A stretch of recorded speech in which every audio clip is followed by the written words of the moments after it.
വെച്ച് ആരോപണം ഉന്നയിക്കും. സ്വന്തം ഉസ്താദിനെതിരെ. സ്വാഭാവിക ചോദ്യം വരില്ല, ഉസ്താദിനെതിരില്ലെങ്കിൽ ആരോപണം ഉന്നയിക്കുന്ന ചോദ്യത്തിന് അദ്ദേഹം മറുപടിയും പറഞ്ഞു. എന്താ മറുപടി? എന്താ അദ്ദേഹത്തിന്റെ മറുപടി എന്നറിയോ? അദ്ദേഹത്തിന്റെ മറുപടി അദ്ദേഹം പറയുകയാണ്, അത് പഴയ കാലം മുതലൊക്കെ പാരമ്പര്യമുള്ള വിഷയമാണ്. മഹാനായ ഇമാം അബുൽ ഹസൻ അശ്അരി റളിയല്ലാഹു അൻഹു തന്റെ ഉസ്താദ് വഴിതെറ്റിയപ്പോ അവിടുന്ന് രാജിവെച്ച് പോന്നിട്ടില്ലേ?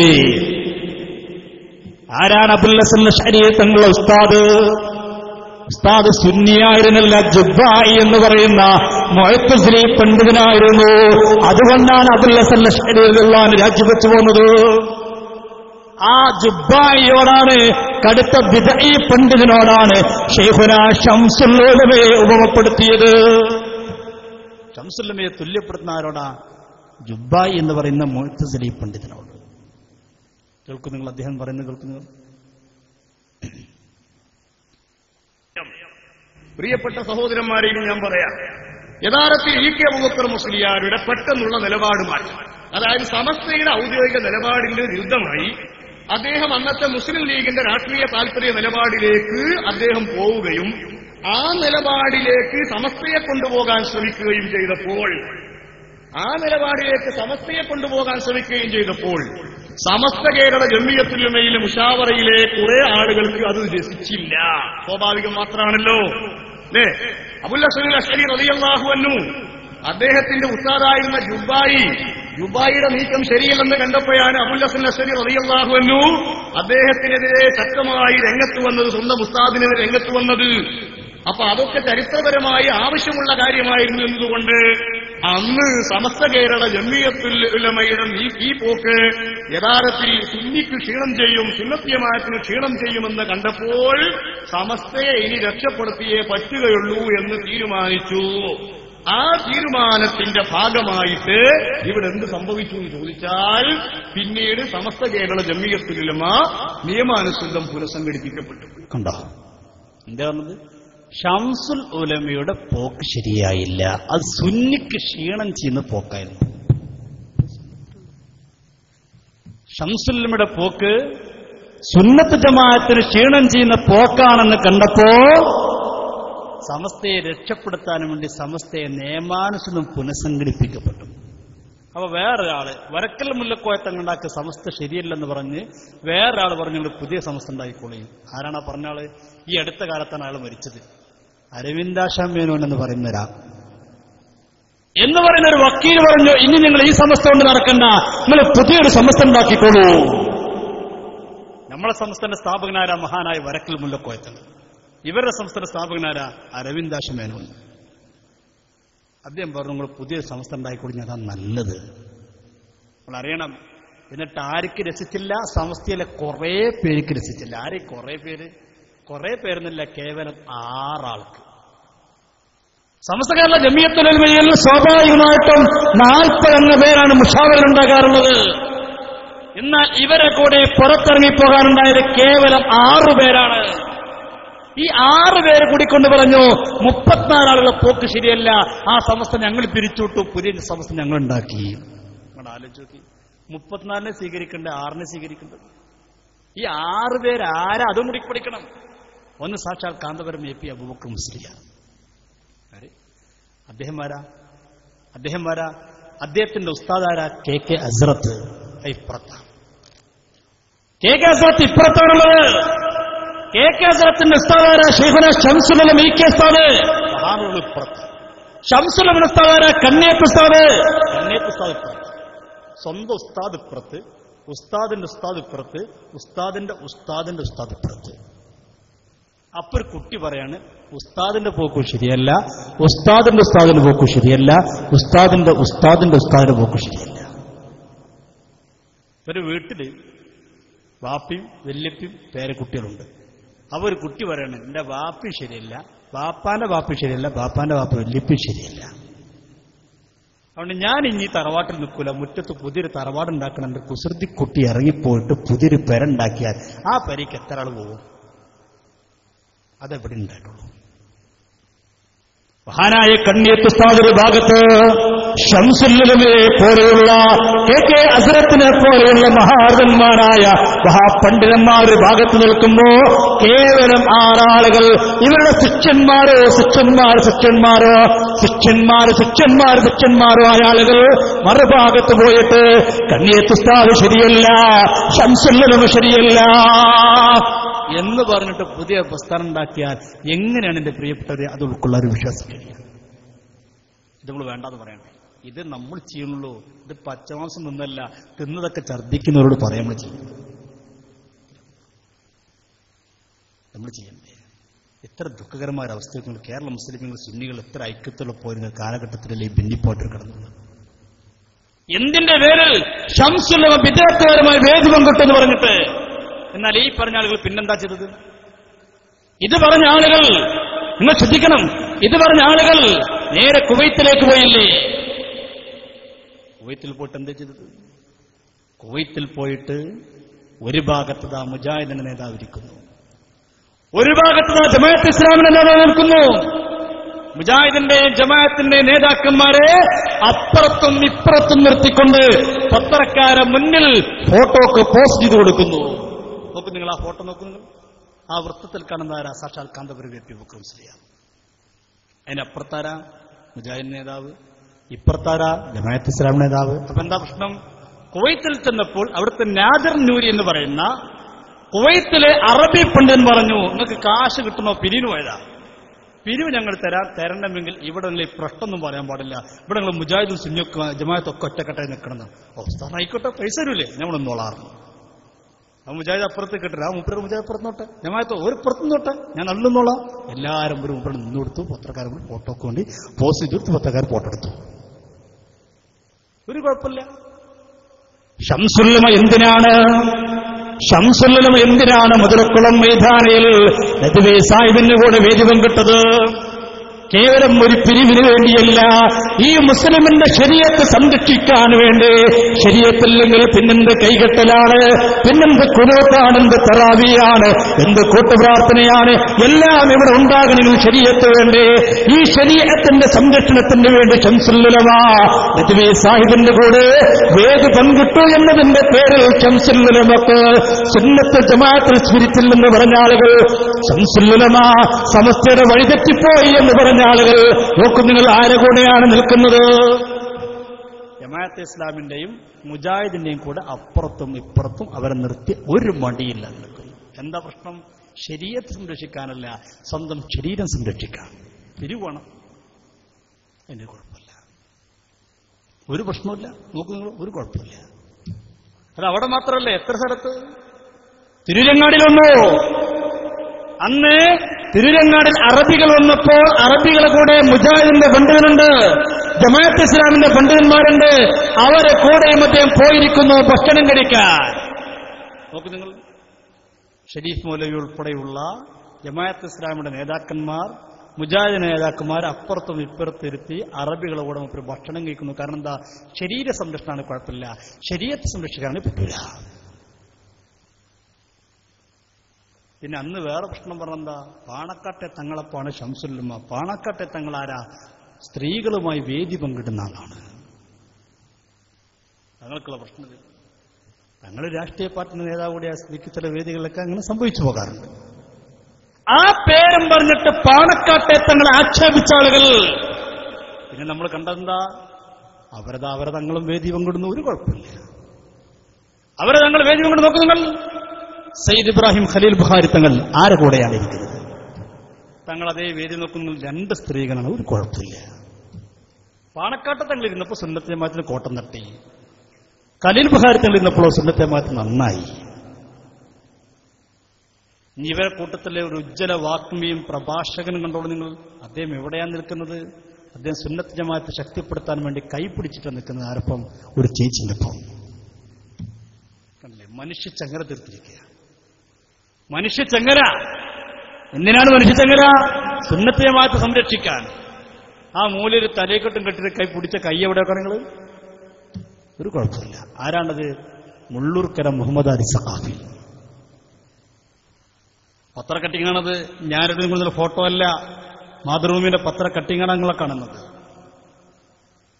ഒരാൾക്ക് നിഷേധിക്കാൻ കഴിയില്ല. ഇനി എന്തിനാണ് ഇവർ പോയത്? എന്തിനാണ് ഇനി ഇവരൊരു സംഘടനയുമായിക്കൊണ്ട് നിലകൊള്ളുന്നത്? ഞാൻ പെട്ടുപോയവരോട് നിങ്ങൾ അകന്നു നിൽക്കാതെ ഈ ശബ്ദമൊന്ന് ശരിക്ക് ശ്രദ്ധിക്കുക, ഈ വിഷയമൊന്ന് മനസ്സിലാക്കുക, ഇന്ന് കടക്കുമെന്ന് ചിന്തിക്കുക. പടച്ചറത്ത് പിന്നെ എന്തിനായിരുന്നു ഷംസുലുലമയെ, ഒന്നാം പ്രതിയും ഷംസുലുലമയെ കണ്ണിയത്ത് ഉസ്താദിനെയും ഒന്നും രണ്ടും പ്രതികളാക്കി കേസ് കൊടുത്ത് വേറെ സമസ്ത ഉണ്ടാക്കിയത്? ഒന്ന് ചിന്തിക്കു സഹോദര. നിങ്ങൾ ഇങ്ങോട്ട് വരണം എന്ന് ഞങ്ങൾക്ക് അഭിപ്രായമില്ല, നിങ്ങൾ ഇഷ്ടപോലെ ചെയ്തു. നിങ്ങളൊന്ന് ചിന്തിച്ചു, ശരിയായിരുന്നോ ചെയ്തത്? ശരിയായിരുന്നു ചെയ്തത്? എന്നിട്ട് ഇപ്പൊ പ്രസംഗിച്ചിടക്കുന്നുണ്ട് അറിയോ, കണ്ണിയത്ത് ഉസ്താദ് വലിയ വലിയാണ്, ഷംസുലുലമയോ വലിയ കറാമത്തിന്റെ മഹാനാണ്. ആ ഷംസുലുലമയെ രണ്ടാം പ്രതിയാക്കി കേസ് കൊടുത്തത്, കണ്ണിയത്ത് ഉസ്താദിന് ഒന്നാം പ്രതിയാക്കി കേസ് കൊടുത്തു. അന്ന് ഒന്നും രണ്ടും പ്രതികളാക്കി കേസ് കൊടുത്ത ആളുകൾ ഇപ്പോൾ നാടിനെ പ്രസംഗിച്ചു നടക്കുന്നു, ഷംസുലുലമ വലിയ മഹാനാണ്, കണ്ണിയത്ത് ഉസ്താദ് വലിയ വലിയാണ്, ജീവിതത്തിൽ ഒരു കറാത്ത് പോലും ചെയ്യാത്ത മഹാനാണ്, സൂക്ഷ്മത പാലിച്ച മഹാനാണ് കണ്ണിയത്ത് ഉസ്താദ്. ഇപ്പൊ പറയാനൊരു മടിയില്ല, കാരണം അവർ വഫാത്തായി പോയില്ലേ. ഇപ്പൊ അവർ വലിയ മഹാന്മാരാണ്. എന്റെ പ്രിയപ്പെട്ടവരാണ്, അവർക്കെതിരെയാണ് ഇവർ കേസ് കൊടുത്തത്. കണ്ണിയത്ത് ഉസ്താദൊക്കെ ഇത്ര കരഞ്ഞുപോയ രംഗമാണ്. കണ്ണിയത്ത് ഉസ്താദിന് ഒന്നാം പ്രതിയാക്കി കേസ് കൊടുത്ത വിവരം മഹാനായ കണ്ണിയത്ത് ഉസ്താദ് അറിഞ്ഞപ്പോ വീട്ടിൽ നിന്ന് കരഞ്ഞില്ലേ? തന്റെ കുടുംബക്കാരോട്, വീട്ടുകാരോട്, നാട്ടുകാരോട്, തന്നെ സ്നേഹിക്കുന്നവരോട് കരഞ്ഞുകൊണ്ട് കണ്ണിയത്ത് ഉസ്താദ് പറഞ്ഞില്ലേ, എനിക്കതിൽ കേസ് കൊടുത്തിട്ടുണ്ട്, ഞാൻ ഒന്നാം പ്രതിയാണ്, എന്നെങ്ങാനും പോലീസ് പിടിച്ചു കൊണ്ടുപോകുമോ? മഹാനായ കണ്ണിയത്ത് ഉസ്താദ് കരയുകയാണ്, കൂടെയുള്ളവരോട് പറയുകയാണ്, എന്നെ പോലീസ് പിടിച്ചു കൊണ്ടുപോയി ജയിലിൽ കൊണ്ടുപോയിട്ടാൽ സാധുവായി ഞാൻ എന്താണ് ചെയ്യുക? എന്റെ നിസ്കാരങ്ങൾ മുടങ്ങില്ലേ? എന്റെ നോമ്പുകൾ, എന്റെ സുന്നത്തായ കർമ്മങ്ങൾ, ദിക്റുകൾ, എന്റെ ജീവിതത്തിന്റെ മികല മേഖലയിൽ മുടങ്ങാതെ സൂക്ഷിച്ചു കൊണ്ടുവരുന്ന ഒട്ടേറെ ഔറാദുകൾ, എന്റെ തഅലീമെല്ലാം മുടങ്ങിപ്പോകില്ലേ? കണ്ണിയത്ത് ഉസ്താദ് എത്ര വട്ടമാ കരഞ്ഞുപോയത്, എത്രയാണ് കണ്ണിയത്ത് ഉസ്താദ് വേദനിച്ചത്, എത്രയാണ് കണ്ണിയത്ത് ഉസ്താദ് പൊട്ടിക്കരഞ്ഞു പോയത്. ഷംസുലുലമക്കും കണ്ണിയത്ത് ഉസ്താദിന് കേസ് കൊടുത്തപ്പോ കണ്ണിയത്ത് ഉസ്താദ് പൊട്ടിക്കരഞ്ഞിട്ടുണ്ട്. കരഞ്ഞു എന്ന് മാത്രമല്ല, കണ്ണിയത്ത് ഉസ്താദ് സഹിക്കാഞ്ഞിട്ട് കോഴിക്കോട് മുതലക്കുളം മൈതാനിൽ 10,000 സാക്ഷി നിർത്തിക്കൊണ്ട് പറഞ്ഞു, പടച്ചറബ്ബേ സമസ്തക്കതിൽ കേസ് കൊടുത്തുള്ള മുഖം കെടുത്തണേ അല്ലാ. കണ്ണിയത്ത് ഉസ്താദ് ആരാ? കണ്ണിയത്ത് ഉസ്താദ് ജീവിതത്തിലൊരു കറാഹത്ത് ചെയ്യാത്ത മഹാനാണ്. 2 കൈയും ഉയർത്തി, കണ്ടമിടറി, കണ്ണിലൂടെ വെള്ളം പിടിക്കി, പൊട്ടിക്കരഞ്ഞുകൊണ്ട് പറഞ്ഞു, പടച്ച റബ്ബേ അവരെ മുഖം കെടുത്തണേ അല്ലാ. അല്ലാഹ് സ്വീകരിക്കൂല്ലേ? നിങ്ങൾ പറയും. ആ മഹാനൊക്കെ അങ്ങനെ ദുആ ചെയ്തിട്ടുണ്ടെങ്കിൽ ആ ദുആ ചെയ്യാണ്ടായ വേദന എത്രയായിരിക്കും? ഇപ്പൊ വലിയ മഹാനറിന്റെ കാര്യമുണ്ടോ? എത്ര വേദനിച്ചു പോയ മഹാൻ, എത്ര കരഞ്ഞുപോയ മഹാൻ, മനസ്സെത്ര പൊട്ടിപ്പോയി. കണ്ണിയത്ത് ഉസ്താദ് യാ വദൂദ് യാ വദൂദ് യാ വദൂദ് യാ ദൽ അർശിൽ മജീദ് യാ ഫആൽ ലിമാ യുരീദ്. കണ്ണിയത്ത് ഉസ്താദിന്റെ പ്രസിദ്ധമായ ദുആയാണല്ലോ അത്. കരഞ്ഞ് കണ്ണിയത്ത് ഉസ്താദ് കരഞ്ഞുകൊണ്ട് പറഞ്ഞു, അല്ലാഹ് സമസ്തക്കതിൽ കേസ് കൊടുത്തുള്ള മുഖം കെടുത്തണേ അല്ലാഹ്. സമസ്തക്കതിൽ കേസ് കൊടുത്ത ആൾ ഈ അടുത്താളോ മരണപ്പെട്ടത്, നിങ്ങൾ അവിടെ പോയി അന്വേഷിക്കുകയും അയാൾ എങ്ങനെയാണ് മരിച്ചതെന്ന്. ഞാനത് പറയാൻ ആഗ്രഹിക്കുന്നില്ല, ഒരു വ്യക്തിയുടെ വിഷയമായതുകൊണ്ട് ഞാനത് പറയാൻ ആഗ്രഹിക്കുന്നില്ല. അറിയേണ്ടവർ ആ നാട്ടിൽ പോയി അന്വേഷിച്ചാൽ ആളുകളെ വ്യക്തമായി പറഞ്ഞുതരും. അദ്ദേഹത്തിന്റെ മരണത്തിന്റെ ആക്കിബത്തിന്റെ സമയം മനസ്സിലാക്കിയാൽ മതി. വേറൊന്നും വേണ്ട, വേറൊരു പഠനവും ആവശ്യമില്ല, ഒരു തെളിവും ആവശ്യമില്ല. അത് മനസ്സിലാക്കിയ പിന്നെ ഒരാൾ ആ പ്രസ്ഥാനത്തിൽ നിൽക്കില്ല. കണ്ണിയത്ത് ഉസ്താദിന് കേസ് കൊടുത്ത വ്യക്തി ആരാ? കണ്ണിയത്ത് ഉസ്താദ് ആരാ? എത്ര സൂക്ഷ്മതയായിരുന്നു ആ ജീവിതത്തിൽ. നിങ്ങൾ വായക്കാട്ടേക്ക് ചെന്ന് നോക്കുന്നു, വായക്കാട് മുജാഹിദുണ്ട്, ജമാഅത്ത് ഇസ്ലാമി ഉണ്ട്, എല്ലാ പ്രസ്ഥാനമുണ്ട്. അവിടെ ചെന്നിട്ട് നിങ്ങൾ ചോദിച്ചു നോക്കൂ, കണ്ണിയത്ത് ഉസ്താദ്, എല്ലാവരും പറയും കണ്ണിയത്ത് ഉസ്താദ് നല്ല മനുഷ്യനായിരുന്നു. മുജാഹിദിനും അങ്ങനെ പറയാൻ കഴിയൂ, ജമാഅത്ത് ഇസ്ലാമിക്കും അങ്ങനെ പറയാൻ കഴിയൂ. കണ്ണിയത്ത് ഉസ്താദ് ഇന്ന ഹറാമ് ചെയ്തു ഒരാൾക്കും പറയാൻ കഴിയില്ല. കണ്ണിയത്ത് ഉസ്താദിന്റെ ജീവിതത്തിൽ ഒരാളെ പറ്റിച്ചു എന്നൊരാൾക്കും പറയാൻ കഴിയില്ല. കണ്ണിയത്ത് ഉസ്താദ് ഒരാളെ വഞ്ചിച്ചു എന്നൊരാൾക്കും പറയാൻ കഴിയില്ല. ആരെന്തുപോയി കൊടുത്താലും കണ്ണിയത്ത് ഉസ്താദ് ചോദിക്കുകയാണ്, എവിടുന്നാണ് കിട്ടിയത്, ആരാണ് തന്നത്, നിനക്ക് എവിടുന്ന് ലഭ്യമായതാണ്, ഇതിന്റെ അസരെന്താണ്, ഇതിന്റെ അടിസ്ഥാനം എന്താണ് ചോദിക്കാതെ കണ്ണിയത്ത് ഉസ്താദ് ഒരാളെ കയ്യിൽ നിന്നൊന്നും തന്നെ വാങ്ങുകയില്ല. 1000 റുപ്യ കൊടുത്ത കണ്ണിയത്ത് ഉസ്താദിക്ക് 1000 നിനക്ക് എവിടുന്ന കിട്ടിയത്, എന്ത് വിറ്റിട്ട് കിട്ടിയതാണ്, സൂക്ഷ്മത പാലിച്ചിട്ടേ കണ്ണിയത്ത് ഉസ്താദ് വാങ്ങുള്ളൂ. അങ്ങനെയുള്ള മഹാനെയാണ് ഇവർ ഒന്നാം പ്രതിയാക്കി കേസ് കൊടുത്തത്. വേദന ഉണ്ടാവില്ല എന്റെ പ്രിയപ്പെട്ടവരെ, വിഷമം ഉണ്ടാവില്ല എന്റെ പ്രിയപ്പെട്ടവരെ, നിങ്ങൾക്ക് ഓരോരുത്തരും. എന്നിട്ട് ഇപ്പൊ പറയാണ് കണ്ണിയത്ത് ഉസ്താദ് വലിയ മഹാനാണ്, ശംസുല്ലമ വലിയ മഹാനാണ്. ശംസുല്ലമനെ കുറിച്ചൊക്കെ ഇപ്പൊ പറഞ്ഞാ അറിയോ? ഒരാൾ പറയാ ശംസുൽ വലിയ മഹാനാണ്, കറാമത്തുള്ള മഹാനാണ്. പക്ഷേ ശംസുല്ലമ ആദ്യ കാലത്ത് അറിയാതെ പെട്ടതാണ് സംസ്ഥയില്. ശംസുലമ പെട്ടതാണ്, കറാമത്തുള്ള മഹാനെ. ശംസുലമക്ക് അറിയില്ല, എന്താ അറിയില്ല, സമസ്ത പേച്ചാണെന്ന് അറിയില്ല, അങ്ങനെ പെട്ടുപോയി. പിന്നീട് ശംസുലമക്ക് രോഗത്തിൽ കിടക്കുമ്പോൾ മനസ്സിലായി സമസ്ത ശരിയല്ല. അപ്പൊ ശംസുലമ അവിടെ വെച്ച് പറഞ്ഞത്രേ, ഞാൻ ഇന്ന് ഒഴിവാണ്. ഏതൊഴിവാണ്? സമസ്തയിൽ നിന്ന് ഒഴിവാണെന്ന് പറഞ്ഞിട്ട് അത്ര ശംസുലമ ലോകത്തോടെ ഇവിടെ പറഞ്ഞത്. ഇപ്പൊ പുതിയ ചില പ്രഭാഷകന്മാർ രംഗത്ത് നിന്നിട്ട് പറയാണ്, ശംസുലമ അവസാന സമയത്ത് പറഞ്ഞിട്ടുണ്ട് സമസ്ത ശരിയല്ല. അത് ഇക്കാലവേറും കിട്ടുന്നില്ല. ഇപ്പൊ 2-3 കൊല്ലായിട്ട് ഇങ്ങനെ കേൾക്കാൻ തുടങ്ങിയിട്ടുണ്ട്. ശംസുൽ വഫാത്തായിട്ട് എത്ര വർഷമായി? അന്നൊന്നും ആർക്കും പറയാനുണ്ടായിരുന്നില്ല. ഇപ്പൊ പുതിയൊരു ഇൽഹാം ഉണ്ടായിരിക്കാം. കേൾക്കുന്നുണ്ട്. ശംസുലമയെ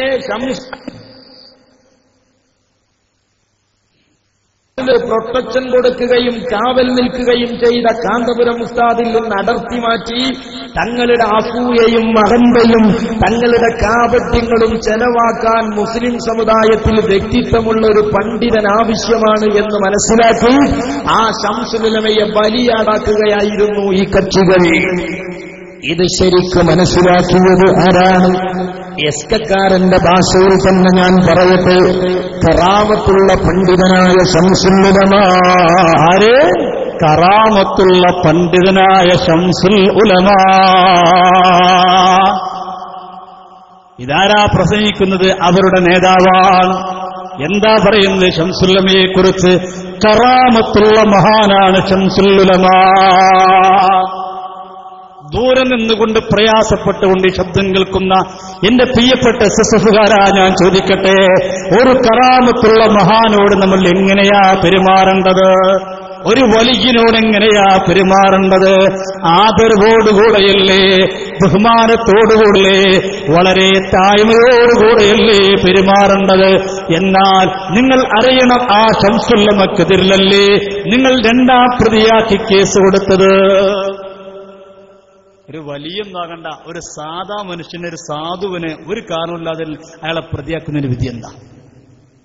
പിന്നെ അതൊരു ആലിമാകുമ്പോ, ആലിമ് തന്നെ ഒരു കറാമത്തുള്ള വലിയാകുമ്പോ ആ മഹാനക്കെതിൽ കേസ് കൊടുക്കുന്നതിന്റെ വിധി എന്താ? SSFകാരാ, ഇന്ന് കടക്കുമ്പോൾ നിന്റെ മനസ്സിലേക്ക് ഇങ്ങനെ അടിക്കട്ടെ, കറാമത്തുള്ള മഹാനായ ശംസുൽ ഉലമ. അതെ, ആ കറാമത്തുള്ള മഹാനക്കെതിരല്ലേ ഞങ്ങൾ പഴയ കാലത്ത് കേസ് കൊടുത്തത്. എന്തിനാണ് ഞാൻ ഈ പ്രസ്ഥാനത്തിൽ നിൽക്കുന്നത്? ഒന്ന് ആലോചിക്കുക സഹോദരാ.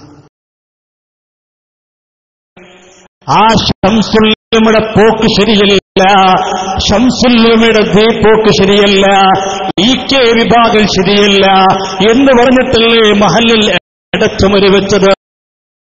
മദ്രസ വേറെ ഉണ്ടാക്കിയത്, നിസ്കാര പള്ളി വേറെ ഉണ്ടാക്കിയത്. ഈക്കക്കാര പള്ളി ശരിയല്ല, ഈക്കക്കാര മദ്രസ ശരിയല്ലെന്ന് പറഞ്ഞിട്ടല്ലേ.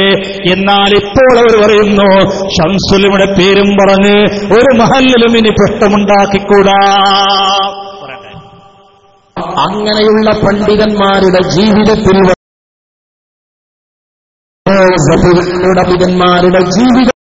വരുന്ന കാലിടർച്ചകൾ മരിക്കുന്നതിന് മുമ്പ് തന്നെ അള്ള കഴുകിക്കളയുന്നതാണ്.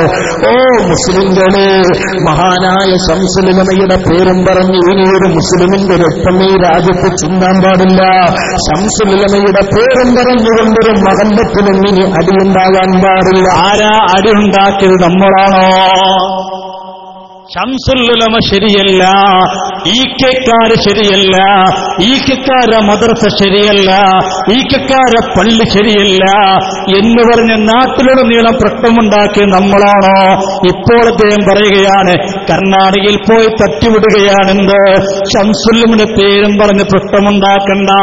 ആ മഹാൻ മരിക്കുന്ന സമയത്ത് പറഞ്ഞിട്ടുണ്ടത്തിരുന്ന്, ഞാൻ കബളിക്കപ്പെട്ടുപോയതാണ്, ഞാൻ വഞ്ചിക്കപ്പെട്ടുപോയതാണ്, ഞാൻ സമസ്തയിൽ നിന്ന് ശംസുലും മരിക്കുന്ന സമയത്ത് പറഞ്ഞത്ര ഞാനെന്ന് ഒഴിവാണെന്ന് പറഞ്ഞിട്ടാണ് ശംസുലും വഫാത്തായത്. കേൾക്കുന്നു.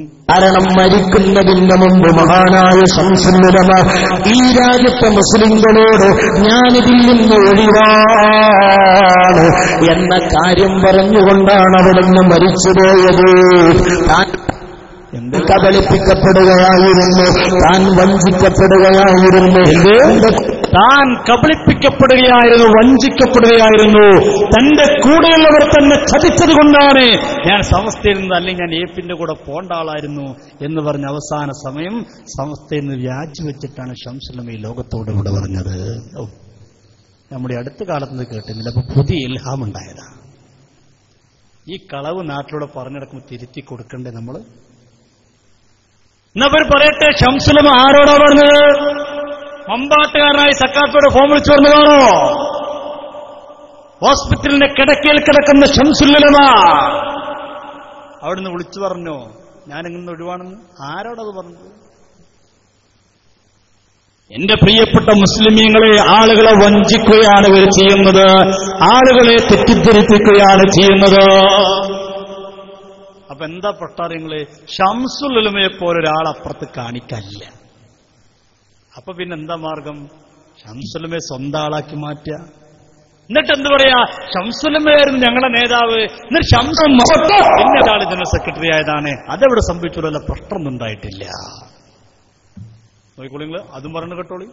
ശംസുലമ എന്ന വഫാത്തായത്, ശംസുലമ എന്ന വഫാത്താവുന്ന 1996 ഷെയ്ഖുന ശംസുലുലമ ഈ ലോകത്തോട് ഇവിടെ പറയുന്നത്.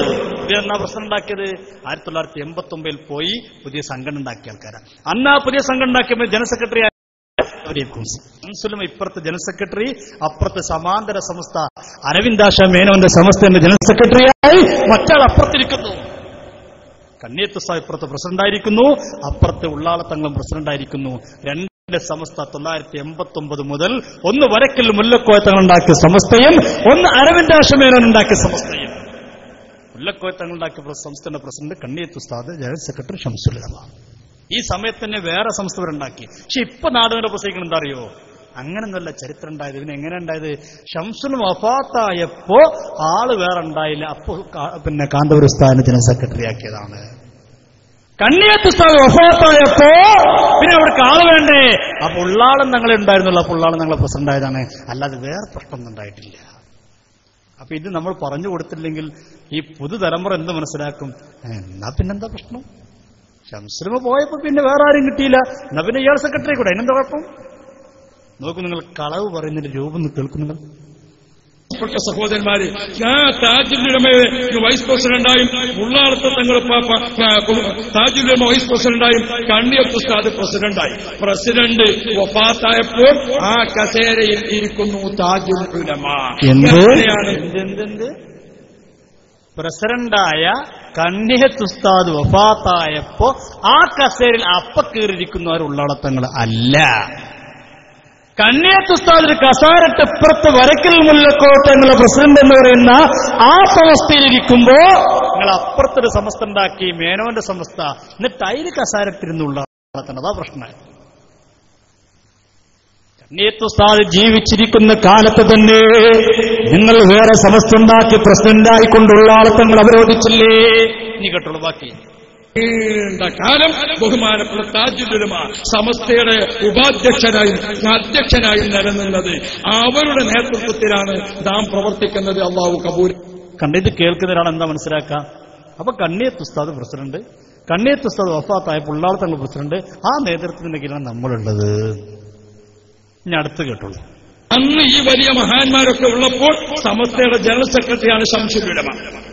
അള്ളാഹു കൊടുത്ത ദർജയേറ്റി കൊടുക്കട്ടെ. ആ ശംസുലുലമ സെക്രട്ടറി ആയപ്പോൾ അന്ന് ഈ കാണുന്ന വലിയ വലിയ വലിയ പണ്ഡിതന്മാരൊക്കെ ഉള്ള അക്കാലത്ത് പ്രിയപ്പെട്ട മുഅ്മിനീങ്ങൾ, അന്ന് ബഹുമാനപ്പെട്ട ശംസുലുലമയുടെ തൊട്ടടുത്ത കസേരയിൽ ഇരിക്കാൻ ശംസുലുലമ ഇല്ലാത്തപ്പോൾ ആധികാരികമായി ആ കാര്യം ചെയ്യാൻ ഒരു പണ്ഡിത നേതൃത്വത്തിലുള്ള ആള് വേണ്ടേ? അന്ന് ഈ പണ്ഡിതന്മാരെല്ലാവരും തെരഞ്ഞെടുത്തിരിക്കുന്ന ജോയിന്റ് സെക്രട്ടറിയാണ് ബഹുമാനപ്പെട്ട സുൽത്താനുൽ ഉലമ കാന്തപുരം ഉസ്താദ്. അന്നത്തെ ആലിമ്യങ്ങൾ തെരഞ്ഞെടുത്തതാണ് സെക്രട്ടറി. പ്രിയപ്പെട്ട സഹോദരന്മാര്, സെക്രട്ടറി വഫാത്തായി, ഞാൻ ജനറൽ സെക്രട്ടറി സ്ഥാനത്തേക്ക് ജോയിന്റ് സെക്രട്ടറി വന്നു. സെക്രട്ടറിയായ ഷംസുൽ വഫാത്തായപ്പോൾ ജോയിന്റ് സെക്രട്ടറിയായി കാന്തപുരം ജനറൽ സെക്രട്ടറിയായി. നടന്നാലോചിച്ച് SSFകാരാ, ഞാൻ നിങ്ങളെ ആക്ഷേപിക്കുന്നില്ല, കുറ്റപ്പെടുത്തുന്നില്ല. ഇന്ന് കടക്കുമെന്ന് ആലോചിക്കൂ, ഈ പറഞ്ഞത് ശരിയാണോ അല്ലേ? ഇത് നിങ്ങളെ കൂട്ടത്തിലെ കൂറ്റം പാറക്കാരൻ പറഞ്ഞ കൂറ്റം കളവല്ലേ? ചരിത്രം പഠിച്ച ഏത് കുട്ടിക്കും അറിയില്ലേ, ശംസുൽ ഉലമ മഹാനായ ഒരക്കൽ മുല്ലക്കോയ തങ്ങളുണ്ടാക്കിയ സംസ്ഥയുടെ ജനറൽ സെക്രട്ടറിയായി ജീവിക്കുന്ന അതേ കാലഘട്ടത്തിൽ തന്നെ സമാന്തരമായി കൊണ്ട് മേനോ നിർദ്ദേശിച്ച മേനോ സംസ്ഥയുടെ ജനറൽ സെക്രട്ടറിയല്ലേ കാന്തപുരം? എന്നിട്ട് പറയാ ഷംസുൽ വഫാത്തായപ്പോ പിന്നെ ആള് വേണ്ടേ, അവ മറ്റാണ് ജനറൽ സെക്രട്ടറി ആയതാണ്. അപ്പൊ എന്താ പ്രശ്നം? നിങ്ങള് ഷംസുൽ ഉലമയുടെ 4 അയലത്തെത്താൻ ഈ സാധനങ്ങൾ പറ്റൂല. എന്നിട്ടും ആളുകൾ ഉൾക്കൊള്ളുക എന്ന പേരെന്താ ചെയ്തത്? ഇയാൾക്ക് കുറെ കഥകളാണ് മെനഞ്ഞുണ്ടായി കൊടുത്തത്. ഇയാളെ കുറിച്ച് ഇനി പറയാത്തതുള്ളത് എന്നാളെ അംഗീകരിക്കണം. എന്നിട്ടും ആൾക്കാരൊക്കെ ഇയാളെ കുറിച്ച് പറഞ്ഞു, ഇയാളാണ് എല്ലാം എല്ലാം. മുത്തുനബിനെ കാണെങ്കിൽ ഇപ്പോൾ ഇയാൾ ടിക്കറ്റ് മുറിച്ചു കൊടുക്കണം നടക്കുന്നു പറഞ്ഞു. മുത്തുനബി സല്ലല്ലാഹു അലൈഹി വസല്ലം തങ്ങളെ കാണണമെങ്കിൽ ഇയാളെ ടിക്കറ്റ് ഉണ്ടെങ്കിലേ മുത്തുനബിനെ കാണുള്ളൂ. സുബ്ഹാനല്ലാഹ്. ഇവരെ കൂട്ടത്തിൽ കുറെ ആൾക്കാർ അതിനാട്ട് നടന്നു സ്വപ്നം കാണാൻ. ആൾക്ക് എന്തിനു പണി? സ്വപ്നം കാണാൻ പറയാൻ. ആ കൂട്ടത്തിൽ ഒരു സ്വപ്നജീവി എന്ന പേരിൽ കുട്ടികളെ വിളിക്കാറുന്ന ഒരു വ്യക്തി തന്നെ ഉണ്ടായി.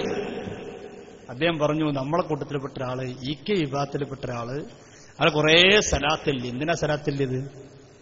മുത്തുനബിനെ കാണാൻ. അങ്ങനെ കുറെ ചൊല്ലി ഒരു ദിവസം നമ്മളെ കൂട്ടത്തിൽപ്പെട്ട ഒരാളിങ്ങനെ സ്വപ്നം കാണാം. എന്തിനാ സ്വപ്നം കാണുന്നത്? കുറെ ആൾക്കാരിങ്ങനെ ക്യൂ നിൽക്കുന്നുണ്ട്. എന്തിനാ ക്യൂ നിൽക്കുന്നത്? മുത്തുനബിനെ കാണാൻ.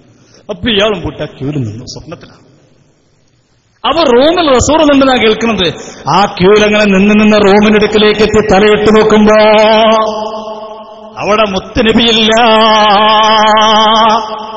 കുറെ വെയിലൊക്കെ കൊണ്ട് നടന്നുപോയി റൂമിന്റെ അടുക്കൽ ചെന്ന് നോക്കുമ്പോ മുത്തുനബി അല്ല അവിടെ ഉള്ളത്. പിന്നെ അവിടെ ആരാളുള്ളത്? കാന്തപുരം ഉസ്താദാണ്. അപ്പൊ എന്താ കാന്തപുരം ഉസ്താദിന്റെ പരിപാടി? നിങ്ങള് അപ്പുറത്തെ റൂമിലാണ് മുത്തുനബി ഉള്ളത്. മുത്തുനബിനെ കാണാൻ ടിക്കറ്റ് മുറിച്ചു കൊടുക്കാണ്. കേട്ടോളൂ, നിങ്ങൾ കഥ കേട്ടോളൂ. അല്ലാഹുവിന്റെ റസൂലിനെ കാണാൻ ഇബാദത്ത് വന്നീന് തകരാറൊന്നുമില്ല, ഒക്കെ അങ്ങനെ പുറത്തുപ്പോ പരസ്യമായിട്ടുള്ളതല്ലേ. അയാൾ പറയാണ്, ഞാൻ ഉസ്താദിന്റെ എതിരിലല്ല, പക്ഷെ ഞാൻ അല്ലാഹുവിന്റെ റസൂലിനെ കാണാൻ വളരെയധികം പരിശ്രമിച്ചത്. അതിനുള്ള ഏക വഴി സ്വലാത്ത് തന്നെ. സ്വലാത്ത് ചൊല്ലി അവസാനം അടുത്ത് ഞാനൊരു സ്വപ്നം കണ്ടു. എന്താ? നബി സല്ലല്ലാഹു അലൈഹി വസല്ലം തങ്ങളെ കാണാൻ വേണ്ടി ഒരു വലിയ സ്വഫ്, ഒരു വലിയ ക്യൂ ഞാൻ കണ്ടു. ഞാൻ അതിൽ ചെന്ന് നിന്നു. നട്ടുച്ച ടൈം, വേർത്തൊഴുകുന്നു. ഏതായാലും കാലങ്ങളായില്ലേ നബിയെ കാണാൻ ആഗ്രഹിക്കുന്ന ഇതിൽ നിന്ന് പിന്തിരിയുന്ന പ്രശ്നമില്ല എന്ന് മനസ്സിലാക്കി ആ വലിയ ആ ക്യൂവിന്റെ പിന്നിൽ ഞാനും കൂടി അങ്ങേ നടന്ന് ഒരു റൂമിലാണ് റസൂലുള്ളത് എന്നാണ് കേൾക്കുന്നത്. അദ്ദേഹം കാലത്ത് വെക്കുമ്പോൾ അവിടെ നബിയല്ല ഉള്ളത്, കാന്തപുരം ഉസ്താദാണുള്ളത്. ആരാളുള്ളത്? ഓക്കെ, നിങ്ങള് ക്യൂ നിന്ന് അവിടെ എത്തിവെക്കുമ്പോ മുത്തുനബിയല്ലുള്ളത്. പിന്നെ ആരാളുള്ളത്? കാന്തപുരം ഉസ്താദാ. എന്താ ഉസ്താദിന്റെ പരിപാടി? ഉസ്താദ് ടിക്കറ്റ് മുറിച്ചു കൊടുക്കണം. ഓക്കെ, നിങ്ങള് ആ സംഭവം ഉണ്ടെന്ന് സങ്കല്പിച്ചു നോക്കി. ഒന്ന് സങ്കല്പിക്കുക. അപ്പോൾ ആലോചിച്ചു നിങ്ങള്, അപ്പുറത്ത് റൂമിൽ മുത്തുനബി ഇരിക്കുന്നു, ഇപ്പുറത്തുണ്ട് ഇയാളെന്താ പണി? ടിക്കറ്റ് മുറിക്കുക, പിരിവെടുക്കുക. കിട്ടിയ ചാൻസ് ഒരു മുതലാക്കി. അങ്ങനെ ഉണ്ടെന്ന് സങ്കല്പിക്കരുത്. കെട്ടുകഥയാണ് അയാൾ പറയണത്. ഉണ്ടെങ്കിൽ തന്നെ നിങ്ങളൊന്ന് ആലോചിച്ച് നോക്കൂ, മുത്തുനബി റൂമിലുണ്ടെങ്കിൽ ഒരു മുഅ്മിനായ എന്താ ആ മുത്തുവിന്റെ ഹിദ്മത്ത് ചെയ്തിട്ട് മുത്തുനബിയുടെ സ്നേഹം സമ്പാദിക്കാനോ നോക്കുക. ഇയാളെ കിട്ടിയ ചാൻസ് പിരിവ്. മുത്തുനബിനെക്കാണെങ്കിൽ ഒരു മുസല്ലക്ക് 1500 രൂപ പിരിവെടുക്കുക. എന്താ പരിപാടി? ഉസ്താദാണുള്ളത്. സുബ്ഹാനല്ലാഹ്, എന്താ പരിപാടി? ഉസ്താദ് ടിക്കറ്റ് കൊടുക്കുന്നു. എന്തിന്? അപ്പുറത്തെ റൂമിൽ റസൂലുള്ള ഇരിക്കുന്നുണ്ട്. ആ നബിയെ കാണാൻ ഉസ്താദ് ടിക്കറ്റ് കൊടുക്കുന്നു. ആ ടിക്കറ്റ് വാങ്ങി ഞാൻ അടുത്ത റൂമിൽ കയറിയപ്പോൾ അവിടെ റസൂലുള്ളാഹി ഇരിക്കുന്നു. എന്ത് ടിക്കറ്റും വാങ്ങി അപ്പുറത്ത് റൂമിൽ ചെന്ന് നോക്കുമ്പോ മുത്തുനബി അവിടെ ഉണ്ട്. അങ്ങനെ ഈക്കക്കാരനായ ആൾ എന്ത് ചെയ്തറിയോ? അതോടെ ഈക്കെ ഭാഗത്തിന് രാജിവെച്ചു. പറയട്ടെ, ഞാൻ മനസ്സിലാക്കി അല്ലാഹുവിന്റെ റസൂലിലേക്കെത്താൻ ഇക്കാലത്ത് പറ്റിയവരുണ്ടെങ്കിൽ ഞാൻ തുടരുന്ന വിഭാഗമല്ല, മറിച്ച് കാന്തപുരം മാത്രമാണ്. ഞാൻ അതോടുകൂടെ എന്റെ ഗ്രൂപ്പ് വിട്ടു. ആരാണ് ഈ വിട്ടാള്? ഞാൻ ഇയാളെ നാട്ടിൽ പോയി പ്രസംഗിച്ചു. ഇയാളെ നാട്ടിൽ പോയിട്ട് മൈക്ക് അയാളെ വീട്ടിന് മുന്നിൽ വെച്ചു കൊടുത്തിട്ട് നമ്മൾ ചോദിച്ചു, അല്ല ഉസ്താദെ ആ വിട്ടാളെ പേരെന്ന് പറയും. ഈ ഗ്രൂപ്പ് വിട്ടു ഞങ്ങളേക്ക് വന്ന ഒരാൾക്ക് ഞങ്ങൾ പറഞ്ഞുതരാം. നിങ്ങളേക്ക് വന്നു എന്ന് പറഞ്ഞല്ലോ, ആളെ പേര് പറയൂ, സ്ഥലം പറയൂ. മിണ്ടിയില്ല ഇയാള് ജോലി ചെയ്യുന്ന ചാലിയത്താണ്. ഞാൻ അവിടെ പോയി പ്രസംഗിച്ചു. അല്ല കാളിയരെ, നിങ്ങളൊന്ന് പറഞ്ഞേരി ആരാ വിട്ടാള്? നമുക്കൊന്നാണ് കാണാലോ, മുത്തനബിനെ കണ്ടാളല്ലേ, ഒന്ന് കാണാലോ. അതൊക്കെ കഥയിൽ ചോദ്യമില്ല. നമ്മളോട് കഥയിൽ ചോദ്യമില്ല. അപ്പൊ മുത്തനബിനെ കാണണമെങ്കിൽ ടിക്കറ്റ് കൊടുക്കുന്ന ആളാണ് മറ്റാള്. ശംസുല്ലയുടെ നാലായിരത്തെത്താൻ ഇയാളെ പറ്റില്ലെന്ന് കണ്ട് ജനം തള്ളിയപ്പോ എല്ലാ കഥകൾ പറഞ്ഞ് ആളുകളെ കൂട്ടുന്ന ഒരു ഏർപ്പാട്. പിന്നെ സുബ്ഹാനല്ലാഹ് കഥ ഇങ്ങനെ പെരുകല്ലേ. അപ്പൊ ഇങ്ങനെ അത് അടുത്ത സ്വപ്നം. അതെന്താ സ്വപ്നം? ഇവരെ കൂട്ടത്തിൽപ്പെട്ട പ്രമുഖനായ ഒരാള്, കുണ്ടൂർ ഉസ്താദ് എന്ന ആള് റസൂലുള്ളാഹിന്റെ ഖബർ സിയാറത്തിന് പോയി. സിയാറത്തിനൊക്കെ ഭയങ്കര തിരക്കവിടെ. തിരക്കുന്നല്ലേ. അപ്പൊ ഇയാൾ തീരുമാനിച്ചത് തിരക്കൊഴിയാതെ ഞാൻ അങ്ങോട്ട് വരില്ല. എന്നാൽ അയാൾക്ക് ഇനി പോകാൻ കഴിയില്ല. അവിടെ ഇപ്പോൾ തിരക്കൊഴിയല്. അങ്ങനെ ഇയാൾ പോകാതെ തിരിച്ചിങ്ങനെ പോരുമ്പോണ്ടത്രേ മുത്തനബി ഇയാളെ മാടി വിളിക്കണം, ഇങ്ങോട്ട് വരും, ഇങ്ങോട്ട് വരും. ഞാണ്ട് വരൂല, അവിടെ തിരക്കല്ല, ഞാണ്ട് വരൂല. ഇത് സ്വപ്നമല്ല, മുമ്പ് നേരിട്ടുണ്ടായതല്ലേ. ഓ, മുത്തനബി ഇയാളങ്ങനെ നേരിട്ട്. അപ്പൊ ഇയാൾ പറഞ്ഞത്ര, ഇല്ല ഞാൻ വരൂല. അല്ല നിങ്ങൾ വരില്ല, ഞാൻ വരൂല. അപ്പൊ റസൂൽ നടത്തര, നിങ്ങൾക്ക് ഇഷ്ടപ്പെട്ട ഒരാളവിടെ ഉണ്ട്. അപ്പം വരും ചെന്നു. അപ്പൊ ആർക്കും ഇഷ്ടപ്പെട്ട ആളാരാ? കാന്തൂർ ഉസ്താദ്. മുത്തനബിന്റെ അടുത്തേക്ക് തിരക്കാനും പോകില്ല, മറ്റാളുണ്ടാക്കാൻ പോയി. ആ മുത്തനബിനേക്കാളും വലുതുകാരാ? കേട്ടോളൂ.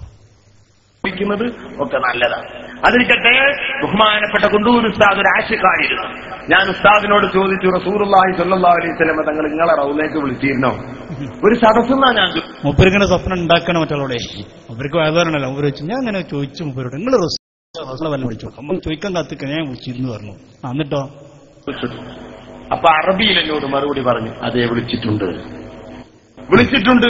ആ സദസ്സിലേക്ക് ഞാൻ മദീനത്ത് ചെന്നാൽ തിക്കും തിരക്കും കുടിഞ്ഞ് നബിന്റെ അടുത്തേക്ക് വരൂലെന്ന് ഞാൻ തീരുമാനം നബിനോട് തന്നെ പറഞ്ഞതാ. അവിടെ പോയാൽ തിക്കില്ലാതെ അവിടെ കയറാൻ കഴിയില്ല, റൗദയിലും.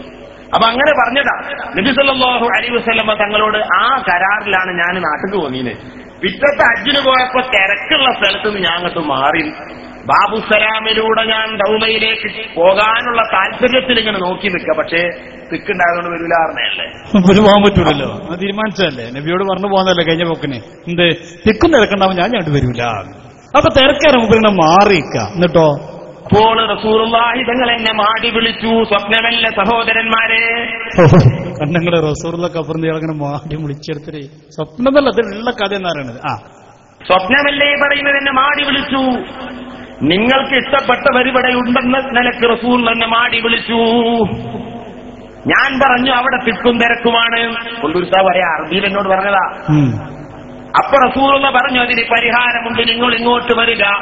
ഞാൻ ആ ബാബുസ്തലോട് അന്നപ്പോ കുണ്ടൂർസ്ഥാനോട് പറഞ്ഞ വാക്കാ ഞാൻ പറഞ്ഞപ്പോ, ഉനാക്ക ഷെയ്ഖ് അബൂബക്കർ. അവിടെ ആരുണ്ടപ്പോ? ഷെയ്ഖ് അബൂബക്കർ ഉണ്ട്. ആരാണത്? കാന്തപുരം അബൂബക്കർ. മുത്തനബിന്റെ അടുത്തേക്ക് തിരക്കാണ്, നമ്മളെ വഴിക്കൂരില്ല. മറ്റാളുണ്ടപ്പോ നമ്മളോട് വേറെ തിരക്കാളിലും വേണ്ടില്ല. ഇവർക്ക് നബിയോടാ സ്നേഹം, ഇയാളോടാ സ്നേഹം. നിങ്ങൾ ആലോചിച്ചു, എവിടേക്കെത്തി പറഞ്ഞ് ഇതൊക്കെ കേട്ടപ്പെടുത്ത അമുസ്ലിമീങ്ങൾക്ക് തോന്നി ഇയാളെന്ന് അങ്ങനെന്ന് പറഞ്ഞപ്പോൾ കുറച്ചുകൂടി ഉഷാറാക്കി പറയണം.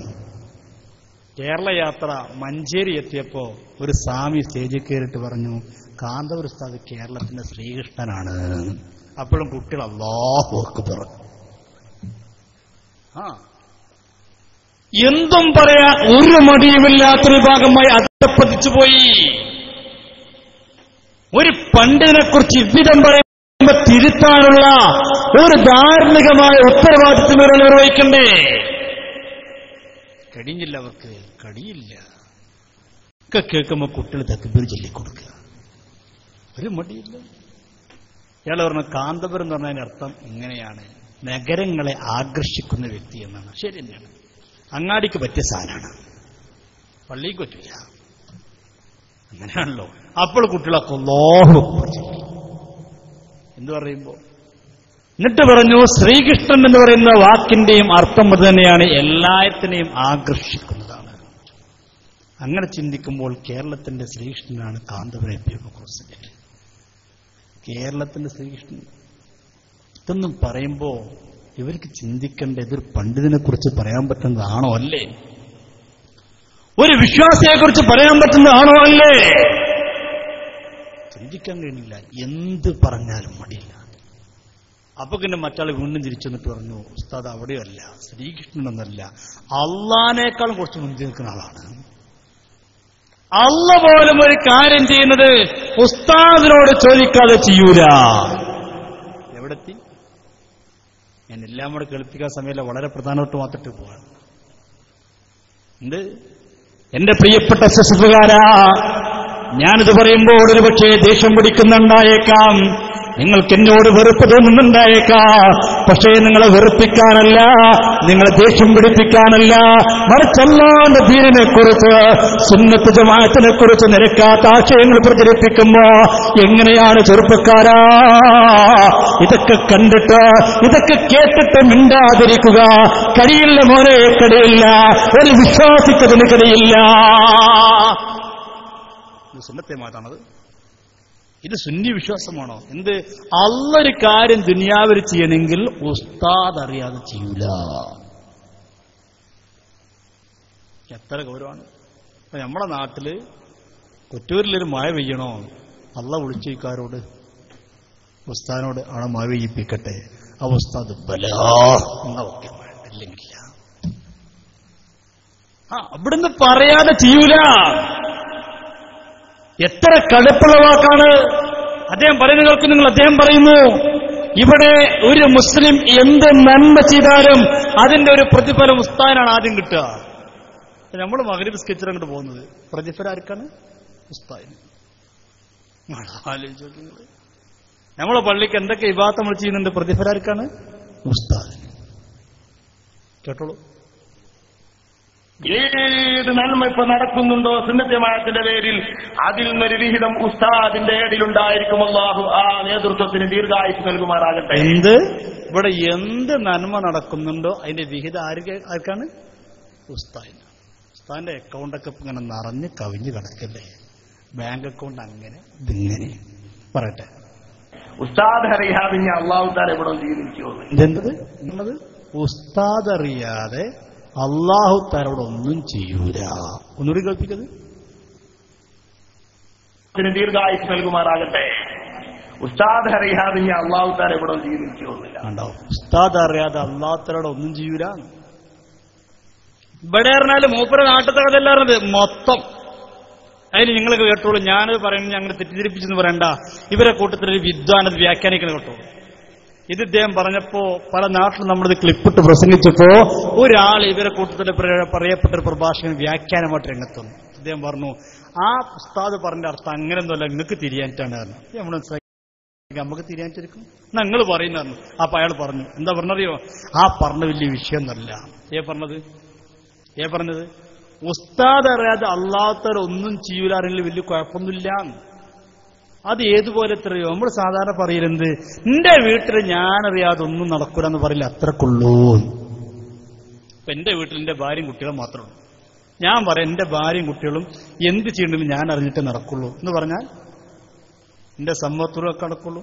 അഥവാ എന്റെ ഭാര്യ വല്ല തീരുമാനം ഞാനറിയെടുത്താൽ, ഞാനൊന്ന് കണ്ണുരുട്ടിയാൽ തീരുമാനം മാറ്റും, അത്രക്കുള്ളൂ. ഇനി കൂട്ടി വായിച്ചു നോക്കി നിങ്ങൾ. എന്തൊന്നും ഉസ്താദ് അല്ലാത്തില്ല, അഥവാ അല്ലാത്ത ചെയ്താൽ ഉസ്താദിനെ കണ്ടിരുട്ടിയാൽ അല്ലാതെ തീരുമാനം മാറ്റും, അത്രക്കുള്ളൂ. മുസ്ലിം ലീഗിൽ കുഞ്ഞാലിക്കുട്ടി സാഹിബ് പറയാതെ ഒന്നും നടക്കില്ല എന്ന് പറയാറില്ലേ, അത്രക്കുള്ളൂ. ഇപ്പൊ കുഞ്ഞാലിക്കുട്ടി സാഹിബ് പറയാതെ മജീദ് സാഹിബ് ഒരു തീരുമാനമെടുത്താൽ, കുഞ്ഞാപ്പൊന്ന് കണ്ണുരുട്ടിയാൽ മജീദ് എന്ത് ചെയ്യും? തീരുമാനം മാറ്റും, അത്രക്കുള്ളൂ എന്ന് പറഞ്ഞാൽ അല്ലാഹു തആല ദുനിയാവിൽ തീരുമാനമെടുത്തു.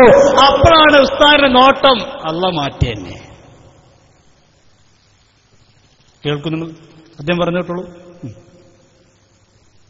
പിന്നെ പറഞ്ഞ എന്താണ് ഏൽപ്പിച്ചാതെ അറിയാതെ ഞാൻ അതൊന്നും ചെയ്യില്ല. അതല്ല പറഞ്ഞത്, നിങ്ങൾക്ക് തിരിയാതെ പോയതാണ്. ഞമ്മക്ക് തിരിഞ്ഞിട്ടില്ല. നിങ്ങൾ തിരിഞ്ഞങ്ങൾ പറയും എന്താണ്ടായത് പറയും എങ്ങനെയെന്ന് പറയും.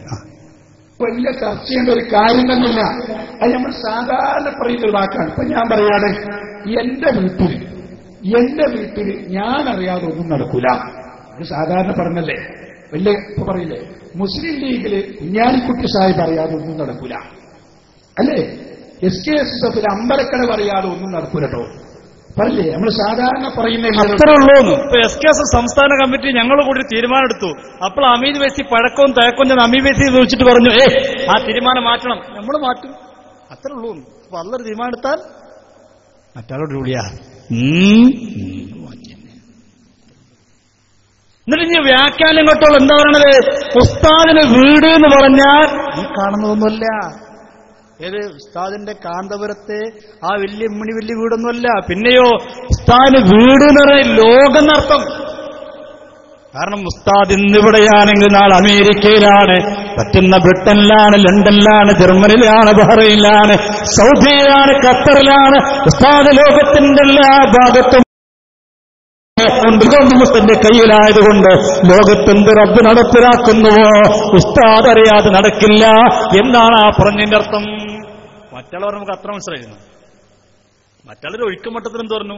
ഉസ്താദ് അറിയാത്തവരൊന്നും നടക്കൂല പറഞ്ഞു. ഇയാളത് ശരിക്ക് വ്യക്തമാക്കി തന്നോട്ടുള്ളൂ. കാന്തപുരം ഉസ്താദിന് വീട് എന്ന് പറഞ്ഞ ഈ ലോകാണ്. ഉസ്താദിന് വീട് എന്ന് പറഞ്ഞ ഏതാണ്? ഈ ലോകം. അമേരിക്കയും അതുപോലെ തന്നെ ഏത് രാഷ്ട്രങ്ങളിലും കടന്നു ചെന്ന് എവിടെയും ഇടപെടാനും കൈകാര്യം ചെയ്യാനും പറയുന്ന ഉസ്താദ്. അപ്പൊ അല്ലാഹു തആല ചെയ്യുന്ന കാര്യങ്ങൾ ഉസ്താദ് ഈ ലോകത്ത് എല്ലാ കാര്യങ്ങളും കൈകാര്യം ചെയ്യുന്ന ആളായതുകൊണ്ട് ഉസ്താദിന് അത് അറിയാൻ കഴിയും. എന്ന് പറഞ്ഞാൽ ഉസ്താദ് അറിഞ്ഞിട്ടേ അതൊക്കെ ഉണ്ടാകൂ എന്നാണ് ആ പറഞ്ഞതിന്റെ വായന. നമുക്ക് അത്ര മനസ്സിലായിരുന്നില്ല നേരത്തെ മറ്റുള്ള പറഞ്ഞപ്പോ. നിങ്ങൾ ആലോചിച്ചു, അതാണ് മുമ്പ് നിങ്ങൾക്ക് മനസ്സിലായിട്ടില്ല. ശരി, നമുക്ക് മനസ്സിലായിട്ടില്ല. എന്തേ പറഞ്ഞത്? ഉസ്താദ് ലോകം ഒട്ടുക്ക. ബഹ്റൈനിൽ എന്ത് നടക്കണമെങ്കിലും ഉസ്താദ് അറിയണം. അമേരിക്കയിൽ എന്ത് നടക്കണോ ഉസ്താദ് അറിയണം. ജർമ്മനിൽ എന്ത് നടക്കണോ ഉസ്താദ് അറിയണം. കാരണം ഉസ്താദ് ലോകം ഒട്ടുക്കാണ്. എന്റെ SSFകാരാ സ്നേഹത്തോടെ ചോദിക്കട്ടെ, ഇത് സുന്നത്ത് ജമാഅത്താണോ? സുന്നികളെ വിശ്വാസമെന്താ? മുത്തുനബി കാര്യം ചെയ്താൽ പോലും അത് പുണ്യനബി അള്ളറിയാതെ ചെയ്യില്ല എന്നല്ലേ നമ്മൾ പറയാറുള്ളത്. മുഹിദ്ദീനെ കുറിച്ച് നമ്മളല്ലേ അങ്ങനല്ലേ പറയാറ്? ചൊല്ലില്ല ഞാനൊന്നു എന്നോട് ചൊല്ലാതെ, ചൊല്ലി നീ എന്നെ ആ മാനല്ലാതെന്നോവാർ. ഒരു കാര്യം പറയണമെങ്കിൽ പോലും മുഹിദ്ദീഷെ പറഞ്ഞെന്താ? അള്ളാഹുവിനോട് പറയാതെ ഞാൻ പറയാറില്ല. മുത്തുനബി എന്തേ പറഞ്ഞത്? വമാ യന്തിഖു അനിൽ ഹവ ഇൻ ഹുവ ഇല്ലാ വഹീയുഹാ. മുത്തുനബി കാര്യം പറയണമെങ്കിൽ പോലും അല്ല പറയാതെ മുത്തുനബി പറയില്ല. മുത്തുനബി കാര്യം ചെയ്താലോ അത് റബ്ബിന്റെ കഴിവുകൊണ്ട് മാത്രമാണ്. കണ്ടില്ലേ, ശത്രുക്കളെ മുഖത്തേക്ക് മുത്തുനബി മണ്ണ് വാരി വരിച്ചില്ലേ? ഖുർആനെന്തേ പറഞ്ഞത്? വമാ റമൈത ഇദ് റമൈത വലാകിന്നല്ലാഹ റമാ. ഇല്ല നബിയേ, ഇല്ല. അങ്ങ് മണ്ണുകാര് വെറുച്ചെറിഞ്ഞെങ്കിൽ നബിയേ അത് അങ്ങയുടെ ഏറല്ല നബിയേ. വലാകിന്നല്ലാഹ റമാ. എങ്കിലും അള്ളയാണ് എറിഞ്ഞത് നബിയേ, അള്ളയാണ് എറിഞ്ഞത് നബിയേ. കാരണം മുത്തുനബി എന്ത് ചെയ്താലും അതിന്റെ യഥാർത്ഥ ഉടമസ്ഥനാരാ? പടച്ചറ.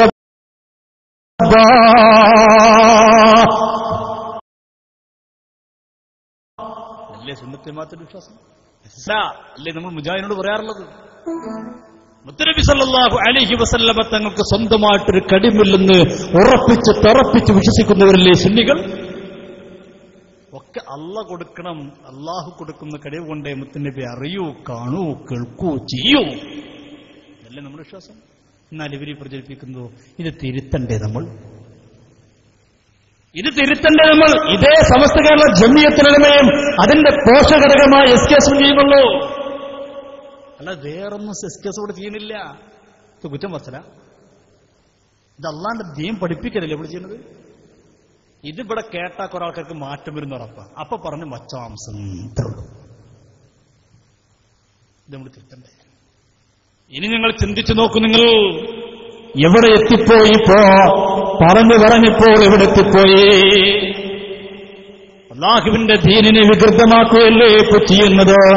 സുന്നത്ത് ജമാഅത്തിന്റെ ആശയങ്ങളെ തെറ്റിദ്ധരിപ്പിക്കുകയല്ലേ ചെയ്യുന്നത്? എന്തിനാണ് ഈ കെട്ടുകഥകളുമായി കൊണ്ട് കടന്നു വന്നത്? ഇനിയും കുറെ സ്വപ്നങ്ങളൊക്കെ ഉണ്ട്. അത് ഞാനിപ്പോ പറയാൻ ആഗ്രഹിക്കുന്നില്ല. എത്ര സ്വപ്നങ്ങളറിയും. സുബ്ഹാന ജല്ല ജലാലു. ഒരാൾക്ക് വയറുവേന ഉണ്ടായി. ഗൾഫിലൊരാൾക്ക് ഭയങ്കര വയറുവേന. അയാളെ വയറുവേന മാറുന്നില്ല. അങ്ങനെ വയറുവേന വേറാതിരുന്നപ്പോ ഇയാൾ അറബിയോടൊക്കെ അങ്ങനെ പറഞ്ഞു. അവസാനം ഇയാൾ ബിസ്മിന്റെ പണിയെടുത്തു തരേ. എന്ത് പണി? അള്ളാഹു ബിസ്മിന്റെ പണി നമ്മൾ കേട്ടിട്ടുണ്ട്. ബിസ്മിന്റെ പണി. അങ്ങനെ റസൂലുള്ളാഹിന്റെ ഹലറത്ത് പോയി നബിയോട് സങ്കടം പറഞ്ഞപ്പോ നബി പറഞ്ഞത്രേ, ആ വയറുവേന മാറണമെങ്കിൽ മർക്കസ് പോയിക്കോ. നബിന്റെ അടുത്ത് പോയതിനാ മാറാന്. നബി പറഞ്ഞ ഇവിടുന്ന് മാറില്ല, അങ്ങോട്ട് പോയിക്കോ. എവിടേക്ക്? മർക്കസ് പോയിക്കോളാൻ. നിങ്ങൾ കേട്ടോളൂ. നിങ്ങൾ ഇവര് പറഞ്ഞ കഥകളൊക്കെ പറഞ്ഞ ഒരു ദിവസം സ്വപ്നകഥ ഒരു വിഷയം തന്നെ നോക്കണം. കേട്ടോളൂ. തിരിച്ചുപോയി. 2 വർഷത്തോളം ജോലി ചെയ്തതിനു ശേഷം വയറിന് വേദന വീണ്ടും വന്നു. അദ്ദേഹം എന്നോട് പറയുന്നു, വയറിന് വേദന വന്നു, ഒരു പരിഹാരവുമില്ല. ഒരാള് പറഞ്ഞു, നിങ്ങള് ഒരു 19 ദിവസം ബിസ്മി കൊണ്ടുള്ള ഒരു വിക്റ് പറഞ്ഞു കൊടുത്തു. അതെങ്ങനെ എനിക്കറിഞ്ഞൂടാ. കഥയാട്ടോ ചോദിക്കാൻ പാടില്ല. എങ്ങനെ വിൽക്കരുത് ഉപർക്കറിയില്ല. ചെല്ലാൻ വേണ്ടി അറബിയോട് സമ്മതം ചോദിച്ചു. മദീനയിൽ പോയി ചെല്ലണം. അറബി പറഞ്ഞു, പോയിക്കോ, എന്റെ രോഗല്ലേ. 19 ദിവസം മദീനയിൽ നിന്നു. മദീനയിൽ അദ്ദേഹം 19 ദിവസം നിൽക്കുമ്പോൾ പല അനുഭവങ്ങളും ഉണ്ടായതായി അവരെന്നോട് പറഞ്ഞു. അക്കൂട്ടത്തിൽ പറഞ്ഞു, എനിക്ക് റസൂലുള്ളാഹി അതാ മദീനയിൽ നിന്ന് കാണിച്ചു തരുന്നു. മർകസ് സഖാഫത്ത് സുന്നിയ എന്ന കോളേജ്, അതിൽ സഹീഹുൽ ബുഖാരി. സഹോദരന്മാരെ, 700ഓളം പണ്ഡിതന്മാർക്ക് ലോകപ്രസിദ്ധ ഗ്രന്ഥമായ സഹീഹുൽ ബുഖാരി എ.പി. ഉസ്താദ് ക്ലാസ് എടുക്കുന്നത് എനിക്ക് റസൂലുള്ള കാണിച്ചു തന്നു. എന്നിട്ട് പറയുന്നു, നീ അവിടെ പോയിട്ട് ദുആ ചെയ്യിപ്പിക്കുക. കണ്ടങ്ങള് മുത്തുനബിന്റെ തോട്ട് ദിവസങ്ങളോളം നിന്നിട്ട് ഈ വയറുവേന മാറാൻ നമുക്ക് നബി പറഞ്ഞു, ഇവിടെ നിന്നിട്ട് കാര്യമില്ല, അങ്ങോട്ട് പോയിക്കോ. എവിടേക്ക്? മർകസ് സഖാഫത്ത് സുന്നിയിലേക്ക്. നിങ്ങളൊന്ന് ആലോചിച്ച് നോക്കിയത്, ഈ ടീമിന്റെ കൂടെ എങ്ങനെ കൂടാൻ കഴിയും? ഇവര് പറയുന്നത് എങ്ങനെയാണ് വിശ്വസിക്കുക? ഒരു വിശ്വാസിക്ക് എങ്ങനെ കഴിയാം? എന്തിനാണ് ഈ കള്ളക്കഥയ്ക്ക് ഒരു പറഞ്ഞുണ്ടാക്കിയറിയോ? അതിന്റെ പിന്നാണ് മറ്റേ സാധനം വന്ന മുടി വന്നത്. ഇതൊക്കെ പറഞ്ഞിട്ട് അള്ളാഹ് അറിയാതെ മുത്തുനബി ഇയാളൊന്നും ചെയ്യൂല, മുത്തുനബിന്റെ കാണുമെങ്കിൽ ഇയാൾ ടിക്കറ്റ് വേണം, ഒക്കെ ഇയാളാണ്. അപ്പൊ ഇയാൾക്കുള്ള മുടി തന്നെയാണ് മുത്തുനബിന്റെ മുടി തന്നെയാണ്. അതിനെ ഒപ്പിച്ചുണ്ടാക്കിയ പണിയാണ് ഇതൊക്കെ പാട് വെച്ചത്. അങ്ങനെയാണ് ഇവർ ഈ മുടി കൊണ്ടിരുന്നത്. നമ്മൾ ആലോചിക്കണം, നമ്മൾ മുടിക്കെതിരല്ല.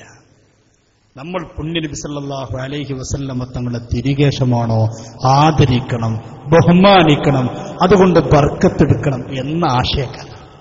ഒരു സാധനം എന്തായിരിക്കണം? മുത്തുനബിന്റെ ആയിരിക്കണം. അല്ലെങ്കിൽ നാളെ വേറെ ആൾക്കും ഇങ്ങോട്ടും കൊടുക്കുന്നുണ്ട്. നാളെ ഒരാൾ നിന്നിട്ട് എൻ്റെ അടുത്തുണ്ട് എന്ന് ആർക്ക് സ്വീകരിക്കല? റസൂൽ നല്ലതായിരിക്കട്ടെ. മുത്തുനബിന്റേതാണോ ആദരിക്കപ്പെടേണ്ടതാണ്, ബഹുമാനിക്കപ്പെടേണ്ടതാണ്, ബർക്കത്തെടുക്കേണ്ടതാണ്, സംശയമില്ല. സഹാബത്ത് ബർക്കത്തെടുത്തില്ലേ എടുത്തിട്ടുണ്ട്. അത് കേവലം മുടികൊണ്ട് മാത്രമല്ല, നബിയുമായി ബന്ധപ്പെട്ട ലോകത്ത് എന്തൊക്കെയുണ്ടോ എല്ലാം ആദരിക്കപ്പെടേണ്ടതാണ്, എല്ലാം ബഹുമാനിക്കപ്പെടേണ്ടതാണ്, എല്ലാം ബർക്കത്തെടുക്കാൻ പറ്റുമെന്നാണ്, സംശയമില്ല. ഇവര് കൊണ്ടുവന്നേതാ? ബോംബെയിലെ ജാലിവാറിന്റെ മുടി. ബോംബെയിലെ ജാലിവാറിന്റെ കയ്യിലുള്ള മുടിയാണ്. ആ മുടി റസൂലുള്ളാഹിക്ക് എന്താ തെളിവ്? തെളിവൊന്നുമില്ല. ഉസ്താദ് പറഞ്ഞാൽ സ്വീകരിച്ചോണം, അതിനെ തെളിവ്. അങ്ങനെ കോഴിക്കോട് ഒരാളെ പ്രസംഗിച്ചു, ഞങ്ങൾക്ക് തെളിവിന്റെ ആവശ്യമില്ല. ഉസ്താദ് ഒരു കാര്യം പറഞ്ഞാൽ അത് മുടിയാണോ? ഞങ്ങൾ മുടി. ഉസ്താദ് പൊടി എന്ന് പറഞ്ഞപ്പോ ഞങ്ങൾക്ക് പൊടി. ഉസ്താദ് ജുബ്ബാങ്കിൽ ഞങ്ങൾക്ക് ജുബ. ഉസ്താദ് അങ്ങ് പറഞ്ഞാൽ മതി, ഞങ്ങൾക്ക് പിന്നെ രണ്ടാമതൊരു ആലോചനയില്ല. എസ്എസ്എഫുകാർ അത് കണ്ണും ചുമ്പി സ്വീകരിക്കും. അതിനു വേണ്ടിയാണ് ഈ കള്ളക്കഥയ്ക്ക് ആദ്യം പറഞ്ഞ് ജനങ്ങളുടെ മനസ്സിൽ, പ്രവർത്തകരുടെ മനസ്സിൽ അങ്ങനെ ഉണ്ടാക്കിയത്. കേട്ടോളൂ, നിങ്ങൾ എസ്എസ്എഫിന്റെ നേതാവ് പ്രസംഗം കേട്ടോളൂ. അദ്ദേഹം കോഴിക്കോട് പ്രസംഗിച്ച എന്താണെന്ന് കേൾക്കും നിങ്ങൾ. അദ്ദേഹം പറയുന്നോട്ടെ. അതുകൊണ്ട് തന്നെ നേരത്തെ ഉസ്താദ് സൂചിപ്പിച്ചുവല്ലോ, എ.പി. ഉസ്താദ്, മഹാനായ സുൽത്താൻ ഉലമ ഉസ്താദ് അവറുകള് ഷഹറെ മുബാറക്കാണെന്നൊരു കാര്യം പറഞ്ഞു കഴിഞ്ഞാൽ അവിടെ സനദ് അന്വേഷിക്കേണ്ട ഒരു കാര്യവും SSF-കാർക്കോ SYS-കാർക്കോ ഇല്ല എന്നത് അടിവരയിട്ട് ഞങ്ങൾ നേരത്തെ പറഞ്ഞൊരു കാര്യമാണ്. ഉസ്താദ് ഒരു സാധനം കാണിച്ച് ഷഹറെ മുബാറക്കാണെന്ന് പറഞ്ഞാൽ പിന്നെ ഞങ്ങൾക്ക് ആലോചിക്കേണ്ട ആവശ്യമില്ല, സനദ് നോക്കേണ്ട കാര്യമില്ല, ഉസ്താദ് പറഞ്ഞാൽ മതി. ഉസ്താദ് ആരാ? അല്ല പോലും ഉസ്താദൊന്നും ചെയ്യൂലല്ലോ. പിന്നെ ഉസ്താദ് പറഞ്ഞ നമ്മൾ കേട്ടുകൊള്ളുക. എന്റെ പ്രിയപ്പെട്ടവരെ, ഇതാണോ ദീൻ? ഇതാണോ സുന്നത്ത് ജമാഅത്ത്? നമ്മളവരോട് പലവട്ടം ചോദിച്ചില്ലേ, ഈ മുടി റസൂലുള്ളാഹിന്റെ തിരികേശമാണെന്നതിന് എന്ത് തെളിവാണ് നിങ്ങൾക്കുള്ളത്? വല്ല തെളിവും ഹാജരാക്കാനുണ്ടോ? ഇല്ല. തിരുവിയുടെ തിരികേശമാണ് ഒരുപാട് പവിത്രതയില്ലേ, പ്രത്യേകതകളില്ലേ, പൂർവ്വകാലം മുതൽക്കൊക്കെ അതിനൊരു മാർഗങ്ങളില്ലേ? അത് ചോദിച്ചു. ഇന്ന് അവർക്ക് തെളിയിക്കാൻ കഴിഞ്ഞിട്ടില്ല. പണ്ട് കാലം മുതൽക്കൊക്കെ ഇതുപോലെ തർക്കമുണ്ടായപ്പോൾ പല മാർഗങ്ങളും ഉണ്ടായിട്ടുണ്ട്. ഇവരുടെ പുസ്തകം തന്നെ, ഇവരുടെ പുസ്തകമായ പൂങ്കാവന സുന്നി വയസ്സ് പോലുള്ള പുസ്തകങ്ങൾ എന്റെ കയ്യിലുണ്ട്. ആ പുസ്തകത്തിലേക്ക് പൂർവ്വകാലത്ത് ഇതുപോലെ മുടിയെക്കുറിച്ച് തർക്കമെന്ന ചരിത്രം രേഖപ്പെടുത്തുന്നുണ്ട്. ആ കാലഘട്ടത്തിലൊക്കെ ഇത് റസൂലുള്ളാഹിന്റെ ആണോ അല്ലെ തീരുമാനിച്ചത് എങ്ങനെയാ? അതിന് വ്യക്തമായ മാനദണ്ഡങ്ങൾ പാലിച്ചിട്ടുണ്ട്. എങ്ങനെയൊക്കെയാണ് മാർഗങ്ങൾ? കത്തിച്ചു നോക്കി പാരമ്പര്യം ഉണ്ടാക്കി. കത്തിച്ചു നോക്കി റസൂലുള്ളാഹിന്റെ ആണോ അല്ലേ എന്ന് കത്തിച്ചു നോക്കി. കത്തുന്നില്ലെന്ന് ഉറപ്പുവരുത്തിയപ്പോ റസൂലുള്ളാഹിന്റെ തീരുമാനിച്ചു. അങ്ങനെ ഉണ്ടായിട്ടില്ലല്ലോ. കിതാബുകളൊക്കെ രേഖപ്പെടുത്തുന്നുണ്ടല്ലോ. നസീമുർ റിയാൽ എന്നൊരു കിതാബിൽ കാണാം, ഒരു മഹാനായ പണ്ഡിതൻ അദ്ദേഹത്തിന്റെ കയ്യിൽ റസൂലുള്ളാഹി തങ്ങളുടെ തിരുകേശങ്ങളുണ്ടായിരുന്നു. അക്കാലഘട്ടത്തിൽ ഒരു രാജാവുണ്ടായിരുന്നു. വകാന യുഹിബ്ബുൽ അലവിയ്യ. അദ്ദേഹം അലവികളെ ഇഷ്ടപ്പെടുന്നവരാണ്, സയ്യിദന്മാർ ഇഷ്ടപ്പെടുന്ന ആളായിരുന്നു ഈ രാജാവ്. ഈ രാജാവിന്റെ അടുക്കലേക്കതാ ഈ മഹാനായ പണ്ഡിതൻ തന്റെ കയ്യിലുള്ള ഷഹറും വാറുക്കൾ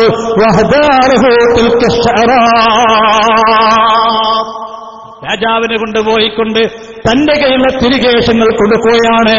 അലിമീങ്ങളെ സ്നേഹിക്കുന്ന, സയ്യിദന്മാരെ സ്നേഹിക്കുന്ന, പണ്ഡിതന്മാരെ സ്നേഹിക്കുന്ന രാജാവിന് തന്റെ കയ്യിലുള്ള തിരികേശങ്ങൾ കൊണ്ടുപോയി കൊടുക്കുമ്പോ സുബ്ഹാനല്ലാഹ്, രാജാവിനെന്തൊരു സന്തോഷമാണ്, രാജാവിനെന്തൊരു ആഹ്ലാദമാണ്.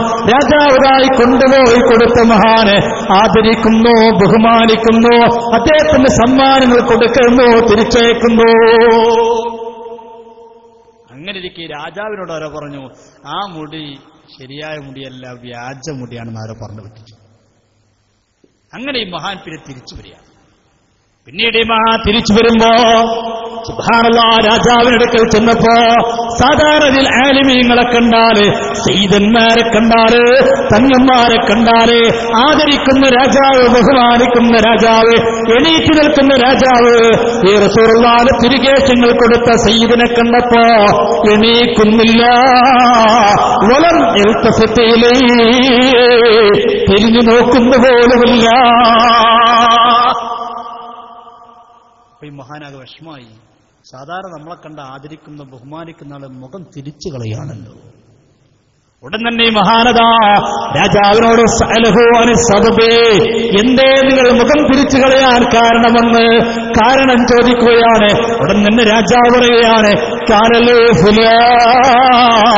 എന്നോട് ചില ആളുകൾ പറഞ്ഞു, നിങ്ങൾ തന്ന മുടികളില്ലേ, അത് സനദില്ലാത്ത മുടിയാണ്, അത് അസരില്ലാത്ത മുടിയാണ്, അടിസ്ഥാനമില്ലാത്ത മുടിയാണ്. എന്നെ നിങ്ങൾ പറ്റിച്ചതല്ലേ, വ്യാജ മുടി കൊണ്ടുവന്ന് പറ്റിച്ചതല്ലേ. അപ്പൊ മഹാനന്ദ പറഞ്ഞു, ഞാൻ പറഞ്ഞ സ്വീകരിച്ചേ പറ്റൂ, സനത് ചോദിക്കാൻ പാടില്ല, അസര് ചോദിക്കാൻ പാടില്ല പറഞ്ഞില്ല. ആ മഹാൻ രാജാവിനോട് പറയുകയാണ്,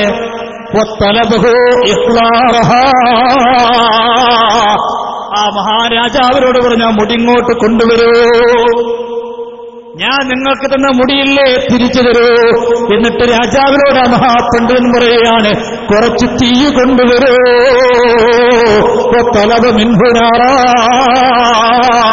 ഈ മഹാൻ രാജാവിനോട് പറയുകയാണ്, കുറച്ച് തീ കൊണ്ടുവരാൻ ആവശ്യപ്പെടുകയാ. രാജാവ് തീ കൊണ്ടുവന്നു. ആ തീയിലേക്ക് ഈ മഹാനത തന്റെ കൈയുള്ള തിരികേശം ഇടുകയാണ്. സുബ്ഹാനല്ലാഹ്, ഇടേണ്ട താമസം അത് കത്തിയിൽ നിന്ന് മാത്രമല്ല,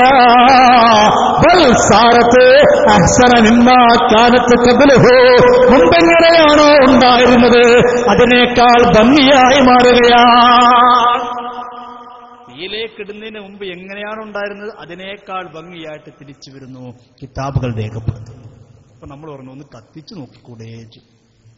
അപ്പൊ ഇവരെന്താണ്, കത്തിച്ചാൽ കത്തുകയില്ല എന്നുള്ളത് ശരി തന്നെയാണ്, പക്ഷേ കത്തിക്കാൻ പറ്റൂല. കാരണം കത്തിച്ചാൽ കള്ളി പുറത്താവും. നമ്മൾ പറഞ്ഞില്ലേ, അംസാക്ക പറഞ്ഞില്ലേ?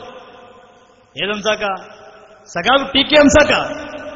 സഖാവ് ടി കെ അംസാക്ക പറഞ്ഞു, മറുഭാഗം പറയുന്നത് പോലെ ഇവർ കത്തിച്ചു കഴിഞ്ഞാൽ പ്രശ്നം ചെയ്യും, പക്ഷേ കത്തിക്കൂല.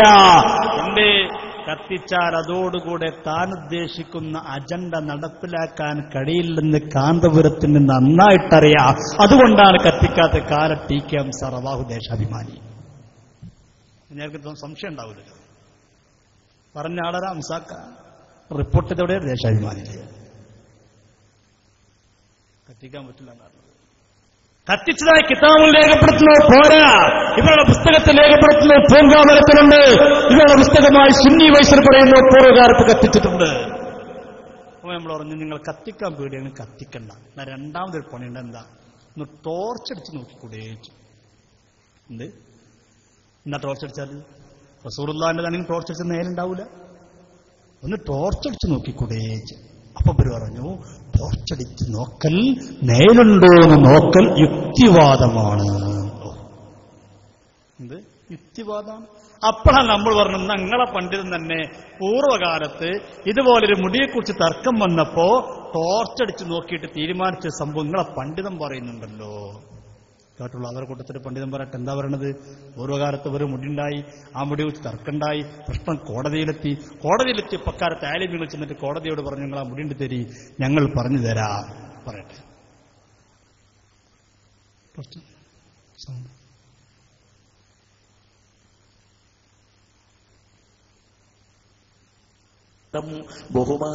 ഞങ്ങൾക്കൊരു ടെസ്റ്റ് വേണം. ബഹുമാനപ്പെട്ട കോടതി അവരോട് ചോദിച്ചു, എങ്ങനെ നിങ്ങൾ ടെസ്റ്റ് ചെയ്യും? അവര് പറഞ്ഞു, ആ മുടി തന്നാൽ ഞങ്ങൾ ആ മുടിയിലേക്ക് ടോർച്ച് വെക്കിയാൽ അതിന് നിഴല് വരുമോ ഇല്ലയോ? അതിന് നിഴലുണ്ടെങ്കിൽ അത് മുഹമ്മദ് നബിയുടെ മുടിയല്ല. അതിന് നിഴല് വരുന്നുണ്ടോ? അത് മുഹമ്മദ് നബിയുടെ മുടിയല്ല. നിഴല് ഇല്ലെങ്കിലേ ഞങ്ങൾക്കത് സ്വീകരിക്കാൻ പറ്റുകയുള്ളൂ. കണ്ടോ? നേരില്ലെങ്കിലേ സ്വീകരിക്കാൻ പറ്റുള്ളൂ. ഇതല്ലേ നമ്മളും പറഞ്ഞിട്ടുള്ളൂ. ഇതന്നെ സമസ്തയും പറഞ്ഞിട്ടുള്ളൂ. ഇവർ കുറച്ച് ഇടങ്ങേറായി പറഞ്ഞു, ടോർച്ചൊന്ന് ഞെക്കി നോക്കിയാൽ നേലുണ്ടോ? റസൂലുള്ളാഹിനതല്ല. നമ്മൾ സിമ്പിളായിട്ട് പറഞ്ഞു, അമീർ വയസ്സിന്റെ ശരി പറഞ്ഞു, ടോർച്ച് ഞെക്കി നോക്കിയാൽ നേലുണ്ടോ? റസൂലുള്ളാഹിനതല്ല. ഇത്ര വ്യത്യാസമുള്ള രണ്ടും തന്നെയാണ്. ഒരു ചേട്ടങ്ങാറായി പറഞ്ഞു. എന്നിട്ടോ ഞെക്കി നോക്കിയിട്ട് എന്തുണ്ടായത്? അയാളുടെ പറയട്ടെ. അവര് അടിച്ചു എന്നാണ്. ആ രോമത്തിനും ആ മുടിക്ക് നിഴല് വന്നില്ല എന്നാണ്. സുബ്ഹാനല്ലാഹ്. പക്ഷേ മഅദല്ലാഹ്, നിങ്ങൾ കത്തിച്ചു നോക്കാൻ, ടോർച്ചടിച്ചു നോക്കാൻ തയ്യാറല്ല. പണ്ട് കാലത്ത് പ്രശ്നം വന്നപ്പോ ടോർച്ചടിച്ചു നോക്കി, നേരുണ്ടോ? ഇപ്പൊ കേൾക്കണം, നിങ്ങള് ടോർച്ചടിച്ചു നോക്കാൻ തയ്യാറുള്ളതെന്ന് മാത്രമല്ല, ഇപ്പൊ പറഞ്ഞെന്താ അറിയോ? നേലുണ്ടാവാന്നാണ്. ഇത്രയും കാലം നമ്മളും അവരൊക്കെ പ്രസംഗിച്ച് നേലുണ്ടാവില്ല. പോലും പറഞ്ഞു നേലില്ല, പക്ഷെ നോക്കാൻ പാടില്ല. ഇപ്പോൾ പറയുന്നത് എന്താണെന്നറിയുമോ? റസൂലുള്ളാഹിക്ക് വരെ നേലുണ്ടാവാം. എന്റെ പ്രിയപ്പെട്ട എസ്എസ്എഫുകാരാ, സുന്നത്ത് ജമാഅത്തിന്റെ ആശയമാണോ? സുന്നി വിശ്വാസമാണോ ഇത്? നിങ്ങൾ ഗൗരവത്തോടൊന്ന് ചിന്തിച്ചു നോക്കൂ ചെറുപ്പക്കാരാ. നമ്മൾക്കിന്നവരെ പഠിച്ചതെന്താ? ലം യകുല്ലഹു സല്ലല്ലാഹു അലൈഹി വസല്ലം മുത്തനബിക്കില്ല വില്ലും നൈലല്ല ലിഅന്നഹു കാന നൂറാ. കാരണം മുത്തനബി പ്രകാശമായിരുന്നു. അല്ലേ, മുത്തനബി പ്രകാശമാണല്ലോ. സല്ലല്ലാഹു അലൈഹി വസല്ലം, അതേ അതിനൊക്കെ തെളിവാണല്ലോ മുത്തനബിന്റെ വാക്ക്. അല്ലാഹുമ്മ ജഅൽനീ നൂറാ. മുത്തനബി അല്ലാഹുവോട് പറഞ്ഞ റബ്ബേ എന്നെ നൂറാക്കണേ, പ്രകാശമാക്കണേ. മുത്തനബി പ്രകാശമായിരുന്നു. മുത്തനബിക്ക് ഒരിക്കൽ പോലും നേരില്ല. എസ്എസ്എഫുകാരാ, നമ്മളിതല്ലേ പഠിച്ചത്, ഇതല്ലേ പ്രചരിപ്പിച്ചത്, മുജാഹിദിനോട് പറഞ്ഞതും ഇത് തന്നെയല്ലേ. മുത്തനബിക്കൊരിക്കലും നേരില്ല. പക്ഷേ ഇവിടുത്തെ മുജാഹിദ് പറഞ്ഞ എന്താ? മുത്തനബിക്ക് നേരുണ്ടാവാം, ഉണ്ടാവാതിരിക്കാം, ഇടക്കുണ്ടാവാം, ഇടക്കുണ്ടാവാതിരിക്കാം. അതേ വാദത്തിലേക്കല്ലേ ഇപ്പൊ എസ്എസ്എഫുകാരാ നിങ്ങളും പോകുന്നത്. കേട്ടോ, ഇവരുടെ കൂട്ടത്തിലെ പ്രമുഖനായ സഖാഫി, പേരോട് ധർമ്മ സഖാഫി, ഈ മുടിക്ക് നേരുണ്ടാകും തെളിഞ്ഞപ്പോ അയാൾ ഒപ്പിച്ചൊന്ത് നബിക്ക് വരെ നേരുണ്ടായിട്ടുണ്ട്. അപ്പൊ ഒരു പ്രവർത്തകൻ ചോദിച്ചു, എസ്എസ്എഫുകാരൻ തന്നെ ചോദിച്ചു, അല്ല ഉസ്താദേ, നമ്മൾ ഇക്കാര്യം വരെ നേരില്ലാന്നല്ലേ പറഞ്ഞത്, ഇപ്പൊ നിങ്ങൾ നേരുണ്ടെന്നാണല്ലോ തെളിയിച്ചത്. അപ്പൊ ഉസ്താദിന്റെ മറുപടി, ഞാൻ ഇല്ല എന്ന് പറഞ്ഞതും നിങ്ങൾ ഉണ്ട് എന്ന് പറഞ്ഞതും, അല്ലെങ്കിൽ നിന്റെ പ്രശ്നത്തിൽ ഇടക്കുണ്ട് എന്ന് പറഞ്ഞതും ഇല്ല എന്ന് പറഞ്ഞതും വൈരുദ്ധ്യമില്ല. ഇല്ല എന്ന് പറഞ്ഞുകൊണ്ട് ഒരിക്കലും ഇല്ല എന്നർത്ഥമില്ല, ഉണ്ട് എന്ന് പറഞ്ഞുകൊണ്ട് എപ്പോഴും ഉണ്ട് എന്നും അർത്ഥമില്ല. ഇടക്കുണ്ടാവാം, ഇടക്കുണ്ടാവാതിരിക്കാം. കേട്ടോ. ഉസ്താദ് പ്രസംഗത്തിൽ നേരത്തെ ഉദ്ധരിച്ചൊരു ഹദീസിൽ നബി സല്ലല്ലാഹു അലൈഹി വസല്ലമയുടെ നിഴൽ കണ്ടു എന്ന് പറഞ്ഞുവല്ലോ. അപ്പോൾ നബി തങ്ങൾക്ക് നിഴൽ ഉണ്ടാവാറില്ല എന്ന് പറയുന്നതിന്റെ അർത്ഥം എന്താ? നബി സല്ലല്ലാഹു അലൈഹി വസല്ലമ തങ്ങളുടെ നിഴൽ കണ്ടു എന്ന് നേരത്തെ ഞാൻ മുസ്നദിൽ ഹദീസ് പറഞ്ഞു. നബി സല്ലല്ലാഹു അലൈഹി വസല്ലമ തങ്ങൾക്ക് നിഴൽ ഉണ്ടാകാറില്ല എന്ന് സാധാരണ പറഞ്ഞു കേൾക്കാറുണ്ടല്ലോ. അപ്പോൾ ഇത് രണ്ടും തമ്മിൽ എതിരാവുകയില്ലേ എന്നാണ് ചോദ്യത്തിന്റെ ആകത്തുക. നബി സല്ലല്ലാഹു അലൈഹി വസല്ലമ തങ്ങൾക്ക് നിഴൽ ഉണ്ടാകാറില്ല എന്ന് പറയുന്നതും ഇവിടെ നിഴൽ കണ്ടു എന്ന് പറയുന്നതും തമ്മിൽ എതിരില്ല. എന്തുകൊണ്ട്? നിഴലുണ്ടാകാറില്ല എന്ന് പറഞ്ഞത് ഒരു സമയത്തും ഒരിക്കലും ഒരു നിലക്കും നിഴലില്ല എന്നല്ല. നിഴൽ ഉണ്ടാകാറുണ്ട് എന്ന് പറഞ്ഞത് എപ്പോഴും എവിടെയും എങ്ങനെയും നിഴലുണ്ടാകാറുണ്ട് എന്നുമല്ല. ഞാൻ പറഞ്ഞ മനസ്സിലാക്കാം. മനസ്സിലായില്ലേ? നേരില്ല എന്ന് പറഞ്ഞാൽ എപ്പോഴും ഇല്ല എന്നർത്ഥമില്ല, ഉണ്ട് എന്ന് പറഞ്ഞാൽ എപ്പോഴും ഉണ്ട് എന്നും അർത്ഥമില്ല. പിന്നെ ഉണ്ടാവാം, ഉണ്ടാവാതിരിക്കാം. ഇതിന്റെ പേരാ മൂല്യരേ വഹാബിസം. എന്റെ എസ്എസ്എഫുകാരായത് സുന്നത്ത് ജമാഅത്താണോ? നിങ്ങൾ ആക്ഷേപിക്കുകയല്ല, ദീനിന്റെ കാര്യം പറയുകയാണ്. ഒരുപക്ഷേ നിങ്ങൾക്ക് വേദനിച്ചേക്കാം, നിങ്ങൾക്കൊരുപക്ഷേ പ്രയാസമുണ്ടായേക്കാം, പക്ഷേ കഴിയില്ലല്ലോ. അല്ലാഹുവിന്റെ ദീനിദ്ദിനം വ്യാജമായി ചിത്രീകരിക്കപ്പെടുമ്പോ എങ്ങനെയാണ് ചെറുപ്പക്കാരാ പറയാതിരിക്കുക? ഇവരെ കൂട്ടത്തിൽ ഒരു മൂല്യര് പറഞ്ഞ എന്താ അറിയോ? റസൂലുള്ളാഹിന്റെ തിരുശേഷം കത്തുക എന്ന് പറഞ്ഞാൽ അത് അക്കാലത്ത് മാത്രം അതാണ്, ഇപ്പല്ല. കാരണം റസൂലുള്ളാഹിന്റെ മുഅ്ജിസത്ത് കഴിഞ്ഞു, അത് മരണത്തോടെ മുറിഞ്ഞില്ല. റസൂലുള്ളാഹിന്റെ മുഅ്ജിസത്ത് അത് ജീവിതകാലത്ത് മാത്രമാണ്, മരണത്തോടെ കഴിഞ്ഞു. ഇപ്പൊ നബിനെ എന്താണ് ആ പറഞ്ഞ അർത്ഥം? ഇപ്പൊ ഇനി നബിനെ ഒടിച്ചിട്ട് കാര്യമുണ്ടോ? ഇല്ല. കാരണം നബിക്കൊരു പ്രത്യേകത ഇല്ല. നിങ്ങൾക്കറിയോ, ഈ അടുത്ത് പേരാമ്പ്രയിൽ സംവാദമുണ്ടായപ്പോ SKSSF മുജാഹിദുമായി സംവാദമുണ്ടായപ്പോ 4.5 മണിക്കൂറോളം നീണ്ടുന്ന സംവാദത്തിൽ മുജാഹിദ് സ്ഥാനത്തിന് പിടിച്ചു നിൽക്കാൻ കഴിഞ്ഞില്ല. അവസാനം മുജാഹിദ് പണ്ഡിതൻ ചെയ്ത പണി എന്താ നിങ്ങള്? നമ്മളോട് ലാസ്റ്റ് ചോദിച്ച ചോദ്യം, അവസാനത്തെ പിടിവള്ളി എനിക്ക് പിടുത്തല്ലെന്ന് കണ്ടപ്പോ മുജാഹിദ് പണ്ഡിതൻ ചോദിച്ചെന്നറിയോ? നിങ്ങൾ ഈ മരിച്ചവരൊരു സഹായം തേടുന്നു, അവിടെ എന്താ കാര്യം? നിങ്ങളെ നേതാവ് പൊന്മള പറഞ്ഞിട്ടില്ലേ മുഅ്ജിസത്ത് മരണത്തോളം മുറിഞ്ഞുപോയി, പിന്നെ തേടിയിട്ട് എന്താ കാര്യം? അപ്പൊ ഇയാൾ എന്താ പറഞ്ഞ, നമ്മളീ നേതാവാണ് ഈ പൊന്മളാന്ന. ഇയാൾ പറഞ്ഞ ഉടനെ സദസ്സിലെ കുട്ടികളൊക്കെ പാടെ പറഞ്ഞു, അയാൾ ഞങ്ങളെ നേതാവല്ല. അപ്പൊ ഇയാൾ നിങ്ങൾ പറഞ്ഞിട്ട് കാര്യമില്ല, ഇപ്പുറത്തിരിക്കുന്ന സുന്നി പണ്ഡിതന്മാർ പറയട്ടെ, ഞങ്ങളെ നേരൊക്കെ ചൂണ്ടിട്ട് പറഞ്ഞു, എന്താ ഇവര് പറയാത്തത്? നമ്മുടെ ഈ മുജാഹിദുമായിട്ടുള്ള സംവാദത്തിന്റെ ഈ വിഷയം വരണച്ചും ഉണ്ടായിരുന്നതാ. നോക്കിങ്ങള്, ഒരു മുജാഹിദ് പണ്ഡിതൻ പോലും പറയുന്നു, നിങ്ങൾക്ക് എന്താ ഞാൻ നബിനെ വിളിച്ചിട്ട് കാര്യം? നബിന്റെ കഴിവൊക്കെ കഴിഞ്ഞുപോയി എന്നല്ലേ പൊന്മള പറഞ്ഞത്? കേട്ടോളൂ. ിട്ടുണ്ട് നിങ്ങളുടെ നേതാവായ പൊന്മള പോലും പറയുന്നു അതൊക്കെ കഴിഞ്ഞു. സദസ്സൊന്നടങ്കം പറഞ്ഞു ഞങ്ങളെ നേതാവല്ല. അപ്പോൾ നിങ്ങൾ തള്ളിയിട്ട് കാര്യമില്ല, നിങ്ങൾക്ക് തള്ളാൻ കഴിയില്ല. പൊന്മള നിങ്ങളെ നേതാവ് തന്നെയാണ്, നമ്മളെ നേതാവ് പൊന്മളി പറട്ടെ. തള്ളിയിട്ട് കാര്യമില്ല കൂട്ടരെ, ആദർശപരമായി ഒന്നാണ്. നിങ്ങളെ നേതാക്കന്മാരൊന്ന് തള്ളണ്ടേ? എത്ര നേരമായി പറയുന്നു, ഒന്ന് തള്ളണ്ടേ? ഇത് പറഞ്ഞപ്പോ പിന്നെ നമ്മൾ പറഞ്ഞു നിങ്ങൾക്ക് തള്ളല്ലേ വേണ്ടുള്ളൂ, ഞങ്ങൾക്ക് പൊന്മളെ ഏപ്പിനെ തള്ളി നമ്മക്കുണ്ടോ പൊന്മളത്തിൽ കറങ്ങുന്ന പേര് ശരിക്കാണ്ട് തള്ളിക്കൊടുത്തു. അല്ലാതെ എന്ത് ചെയ്യാൻ? നിങ്ങൾ ആലോചിക്കൊരു മുജാഹിദുമായിട്ട് സംവാദത്തിന് എന്നാൽ മുജാഹിദ് ചോദിക്കാണ്, നിങ്ങൾ എന്തിനാണ് മരിച്ചുപോയവരെ വിളിക്കുന്നത്? എന്തിനാണ് അവരുടെ സഹായം നേടുന്നത്? സഹായം നേടുന്നത് എന്ത് കാര്യമാണുള്ളത്? ഒരു മുജാഹിദ് പണ്ഡിതൻ പറഞ്ഞപ്പോ നമ്മൾ ശരിക്കണ്ട് തുറന്നടിച്ചു. അതോടുകൂടെ മുജാഹിദിന്റെ അവസാനത്തെ പിടിവള്ളി നഷ്ടപ്പെട്ടു പോയി കേട്ടോ. ഏതായാലും സാധു നല്ല പ്രകടനം പോയിട്ടിരിക്കുന്നത് പാവം തോന്നുന്നു. ഞങ്ങൾക്ക് ഹനീഫൊക്കെ കൂടി കുറച്ചൊക്കെ വിചാരിച്ചിരുന്നു. ഇത്രത്തോളമായി പോയല്ലോ. ഞങ്ങൾ ആലോചിച്ചു പോകാണ്. ഇവിടെ സാധു പറഞ്ഞ് പൊന്മള്ളന്റെ തള്ളാത്തെ അതുപോലെ പൊന്മള്ളൻ 1000 വട്ടം തള്ളുന്നു. എന്തുകൊണ്ട് ഞങ്ങൾക്ക് അതിന് യാതൊരു മടിയില്ല. പൊന്മളെ ഏപ്പിന് തള്ള ഞങ്ങൾക്ക് ഇത് പൊന്മള തോന്നുന്നു. അതൊന്നും വിഷയമാറ്റുന്ന പോലെ ഈ വിഷയമാറ്റണ്ട. അതോടുകൂടെ മുജാഹിദ് പ്രസ്ഥാനത്തിന്റെ അവസാനത്തെ പിടിവള്ളി നഷ്ടപ്പെട്ടു പോയി. പേരാമ്പ്ര സംവാദത്തിൽ നിങ്ങൾ ആ സംവാദം കാണേണ്ടതാ. ഞാൻ സാന്ദർഭികമായിട്ട് ഉണർത്തുന്നു. ആ സംവാദത്തിന്റെ CD-യൊക്കെ നിങ്ങളൊന്ന് മേടിക്കണം. സാധാരണ ഇവിടെ ചില ആളുകളൊക്കെ സംവാദം നടത്തും പോലെയല്ല. 4.5 മണിക്കൂറിന്റെ സംവാദം കൊണ്ടിവിടെ എന്ത് നേട്ടം ഉണ്ടാകും ചോദിച്ചാൽ അൽഹംദുലില്ലാ കേരള ചരിത്രത്തിലെ മഹാസംഭവമായി മാറി.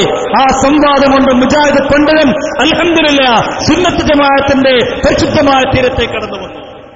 കഴിഞ്ഞ ആഴ്ച പേരാമ്പ്രയിൽ അദ്ദേഹത്തിന് നമ്മൾ സ്വീകരണം കൊടുത്തു. മുജാഹിദ് പണ്ഡിതൻ തുറന്നു പറഞ്ഞു, എനിക്ക് ഈ സംവാദം ഒരു വഴിത്തിരിവായി മാറി.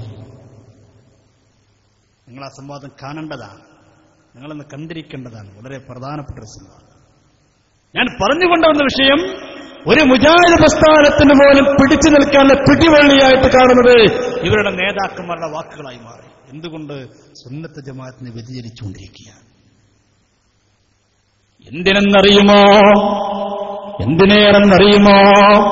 അല്ലാഹുവിന്റെ വിശുദ്ധമായ ദീനിനെ വികൃതമാക്കി മഹത്തുക്കളായ പണ്ഡിതന്മാരെ കിതാബുകളെ വളച്ചൊടിച്ച് അവസാനം സുബ്ഹാനല്ലാഹ് SKSSFകാരോടുള്ള ദേഷ്യം തീരാത്തതുകൊണ്ട്, SKSSFിനോടുള്ള വൈരാഗ്യം തീരാത്തതുകൊണ്ട്, വിദ്വേഷം തീരാത്തതുകൊണ്ട് അവസാനം ഇതാ സുബ്ഹാനല്ലാഹ് അല്ലാഹുവിന്റെ പരിശുദ്ധമായ ഖുർആൻ, ആ ഖുർആൻ വരെ ദുർവ്യാഖ്യാനം ചെയ്യുന്ന അവസ്ഥയിലേക്ക് എത്തിപ്പെടുകയാണ്. നിങ്ങൾ അറിയണം എന്റെ പ്രിയപ്പെട്ടവരെ, എത്ര കിതാബുകളെ ഇബാറത്താട്ടുമുറി നടത്തിയത്.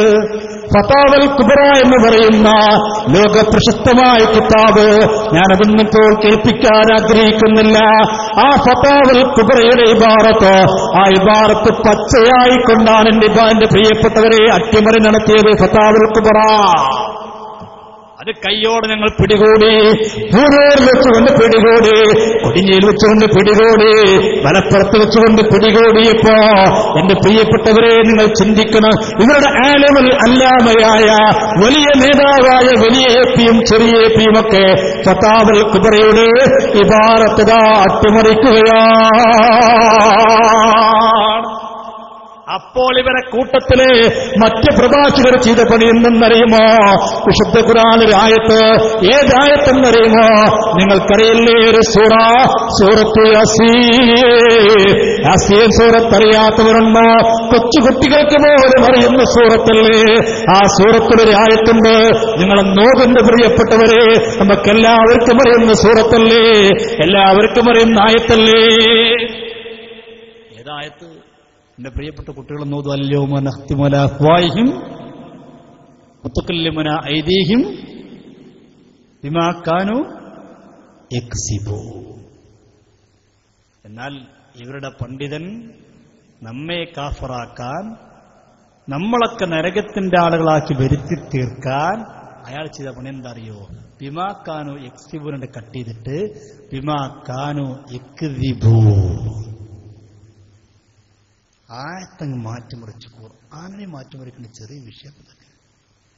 ഇതൊക്കെ നിസ്സാരമായി കാണേണ്ട കാര്യമാണ്. ഇതൊക്കെ ചെറുതായി കാണേണ്ട കാര്യമാണോ? ഗൗരവത്തോടെ നമ്മൾ ചിന്തിക്കേണ്ടതാണ്. ഇതുകൊണ്ടാണ് നമ്മളിതൊക്കെ പറയേണ്ടി വരുന്നത്. അല്ലാതെ പറയാൻ പൂതിയുണ്ടായിട്ടല്ല, പറയാൻ താല്പര്യം ഉണ്ടായിട്ടല്ല. കേൾക്കും നിങ്ങളാ ഭാഗത്ത്. നിന്നും മുടിയിട്ട വെള്ളത്തിന് പൈസ വാങ്ങിയിട്ടില്ല. ഇവിടെ ഒരു ബോർഡ് സ്ഥാപിച്ച ചെറുപ്പക്കാരെ,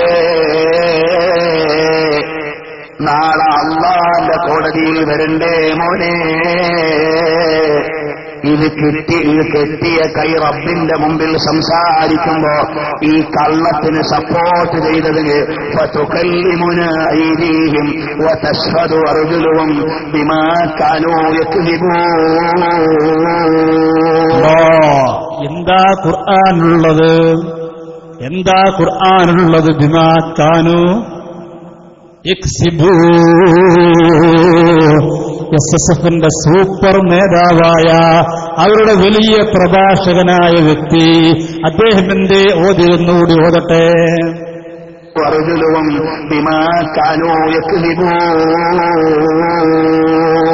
കണ്ടോ മുസ്ലിമീങ്ങളെ, എന്തിനാണ് തോന്നുന്നറിയുമോ? ആ ജാലിവാരന്റെ കയ്യിൽ നിന്ന് കൊണ്ടുവന്ന ആ കള്ളമൊടിയുണ്ടല്ലോ, ആ വ്യാജമൊടി സമർത്ഥിക്കാൻ എന്തും ചെയ്യാൻ സന്നദ്ധാകുന്നൊരു കാലഘട്ടം. എങ്ങനെയാണ് മുഅ്മിനീങ്ങളെ, വിശ്വാസികളെ ഇവരുടെ പിന്നാലെ കൂടാൻ കഴിയുക? നിങ്ങൾ ഗൗരവത്തോടെ ചിന്തിക്കുക. ഞാൻ ഞെട്ടിക്കൊണ്ടുപോകാൻ ആഗ്രഹിക്കുന്നില്ല, സമയം ഏറെ വൈകിയിട്ടുണ്ട്. എല്ലാവരും എണീറ്റുന്നതിന് മുൻസലാത്തിൽ നമുക്ക് ദുആ ചെയ്ത് വരിയാം. സമയം ഏറെ വൈകിയിട്ടുണ്ട്. നമ്മുടെ നിയമപാലകന്മാരൊക്കെ കൃത്യസമയം പാലിക്കാൻ ആവശ്യപ്പെട്ടതുകൊണ്ട് ഒരു രാജ്യത്ത് ജീവിക്കുന്നവരാകുമ്പോൾ അവിടുത്തെ നിയമപാലകന്മാരനുസരിക്കലൊക്കെ നമ്മുടെ ബാധ്യതയായതുകൊണ്ട് ഇനി ഞെട്ടിക്കൊണ്ടൊന്ന് ഉചിതമല്ലെന്ന് മനസ്സിലാക്കി നിർത്തുകയാണ്. വേണ്ടി വന്നാൽ ഇൻഷാ അല്ലാഹ് ഞാനൊരു ചെറിയൊരു ഭാഗം മാത്രമേ ഇവിടെ സൂക്ഷിച്ചിട്ടുള്ളൂ. വേണ്ടി വന്ന വാക്കൊക്കെ പിന്നീടാവാം. ഇപ്പം അത്രേ പറയുന്നുള്ളൂ. നിങ്ങൾ സത്യം മനസ്സിലാക്കുക, സത്യത്തിന്റെ കൂടെ നിൽക്കുക. വലിയ വലിയ മഹാന്മാരൊക്കെ ജീവിച്ച വഴിയിലൂടെ ജീവിക്കുക. അല്ലാഹു അനുഗ്രഹിക്കട്ടെ. ഒരു 3 സ്വലാത്തിൽ നമുക്ക് ദുആ ചെയ്യാം. സല്ലല്ലാഹു അലാ മുഹമ്മദ് സല്ലല്ലാഹു അലൈഹി വസല്ലം, സല്ലല്ലാഹു അലാ മുഹമ്മദ് സല്ലല്ലാഹു അലൈഹി വസല്ലം, അല്ലാഹുമ്മ സല്ലി അലാ മുഹമ്മദ് യാ റബ്ബി സല്ലി അലൈഹി വസല്ലം. അൽഹംദുലില്ലാഹി റബ്ബിൽ ആലമീൻ حمدا يوافي نعمه ويكافئ مزيدا. اللهم صل وسلم على رسولك سيدنا محمد وعلى آل سيدنا ومولانا محمد. അർഹം റഹീമായൽ മലിക്കുൽ മലൂക്കായ അല്ലാഹ്, ഞങ്ങൾ പറഞ്ഞതും കേട്ടതും നീ സ്വീകരിക്കണേ അല്ലാഹ്. അല്ലാഹുവേ, സദസ്സർ നീ സ്വീകരിക്കണേ അല്ലാഹ്. ഞങ്ങളെ സലാത്തുകളെ സ്വീകരിക്കണേ അല്ലാഹ്. ഹബീബ് നബി മുഹമ്മദ് മുസ്തഫ സല്ലല്ലാഹു അലൈഹി വസല്ലമ തങ്ങളുടെ തിരുഹദറത്തിലേക്ക് എത്തിക്കണേ അല്ലാഹ്. മറ്റുള്ള അമ്പിയാക്കൾ, ഔലിയാക്കൾ, സാലിഹീങ്ങൾ, മുഖറബീങ്ങളുടെ പരിശുദ്ധമായ മക്ബറകളിലേക്ക് എത്തിക്കണേ അല്ലാഹ്. അവരെ ഖബർ ജീവിത സന്തോഷത്തിലാക്കണേ അല്ലാഹ്, റാഹത്തിലാക്കണേ അല്ലാഹ്, സ്വർഗം നിർബന്ധമാക്കണേ അല്ലാഹ്. അല്ലാഹുവേ, ഞങ്ങളുടെ ജീവിതത്തിന്റെ ദുർബല നിമിഷങ്ങൾ വന്നുപോയ പാപങ്ങളൊക്കെ ഈ സദസ്സിന്റെ ബർക്കത്ത് കൊണ്ട്, സലാത്തിന്റെ ബർക്കത്ത് കൊണ്ട്, പുണ്യനബിയുടെ പരിശുദ്ധമായ ഷഹർ മുബാറക്കിന്റെ ബർക്കത്ത് കൊണ്ട് അല്ലാഹ് നീ പൊറുക്കണേ അല്ലാഹ്, പൊറുത്തു തരണേ അല്ലാഹ്. ഞങ്ങളെ മനസ്സുകളൊക്കെ നന്നാക്കണേ അല്ലാഹ്. അല്ലാഹുവേ, ഞങ്ങൾക്കും അവർക്കും ഒരുപാട് നല്ല ലക്ഷ്യങ്ങളുണ്ട്. ഹലാലായ എല്ലാ നല്ല ലക്ഷ്യങ്ങളും നീ നിറവേറ്റിത്തരണേ അല്ലാഹ്.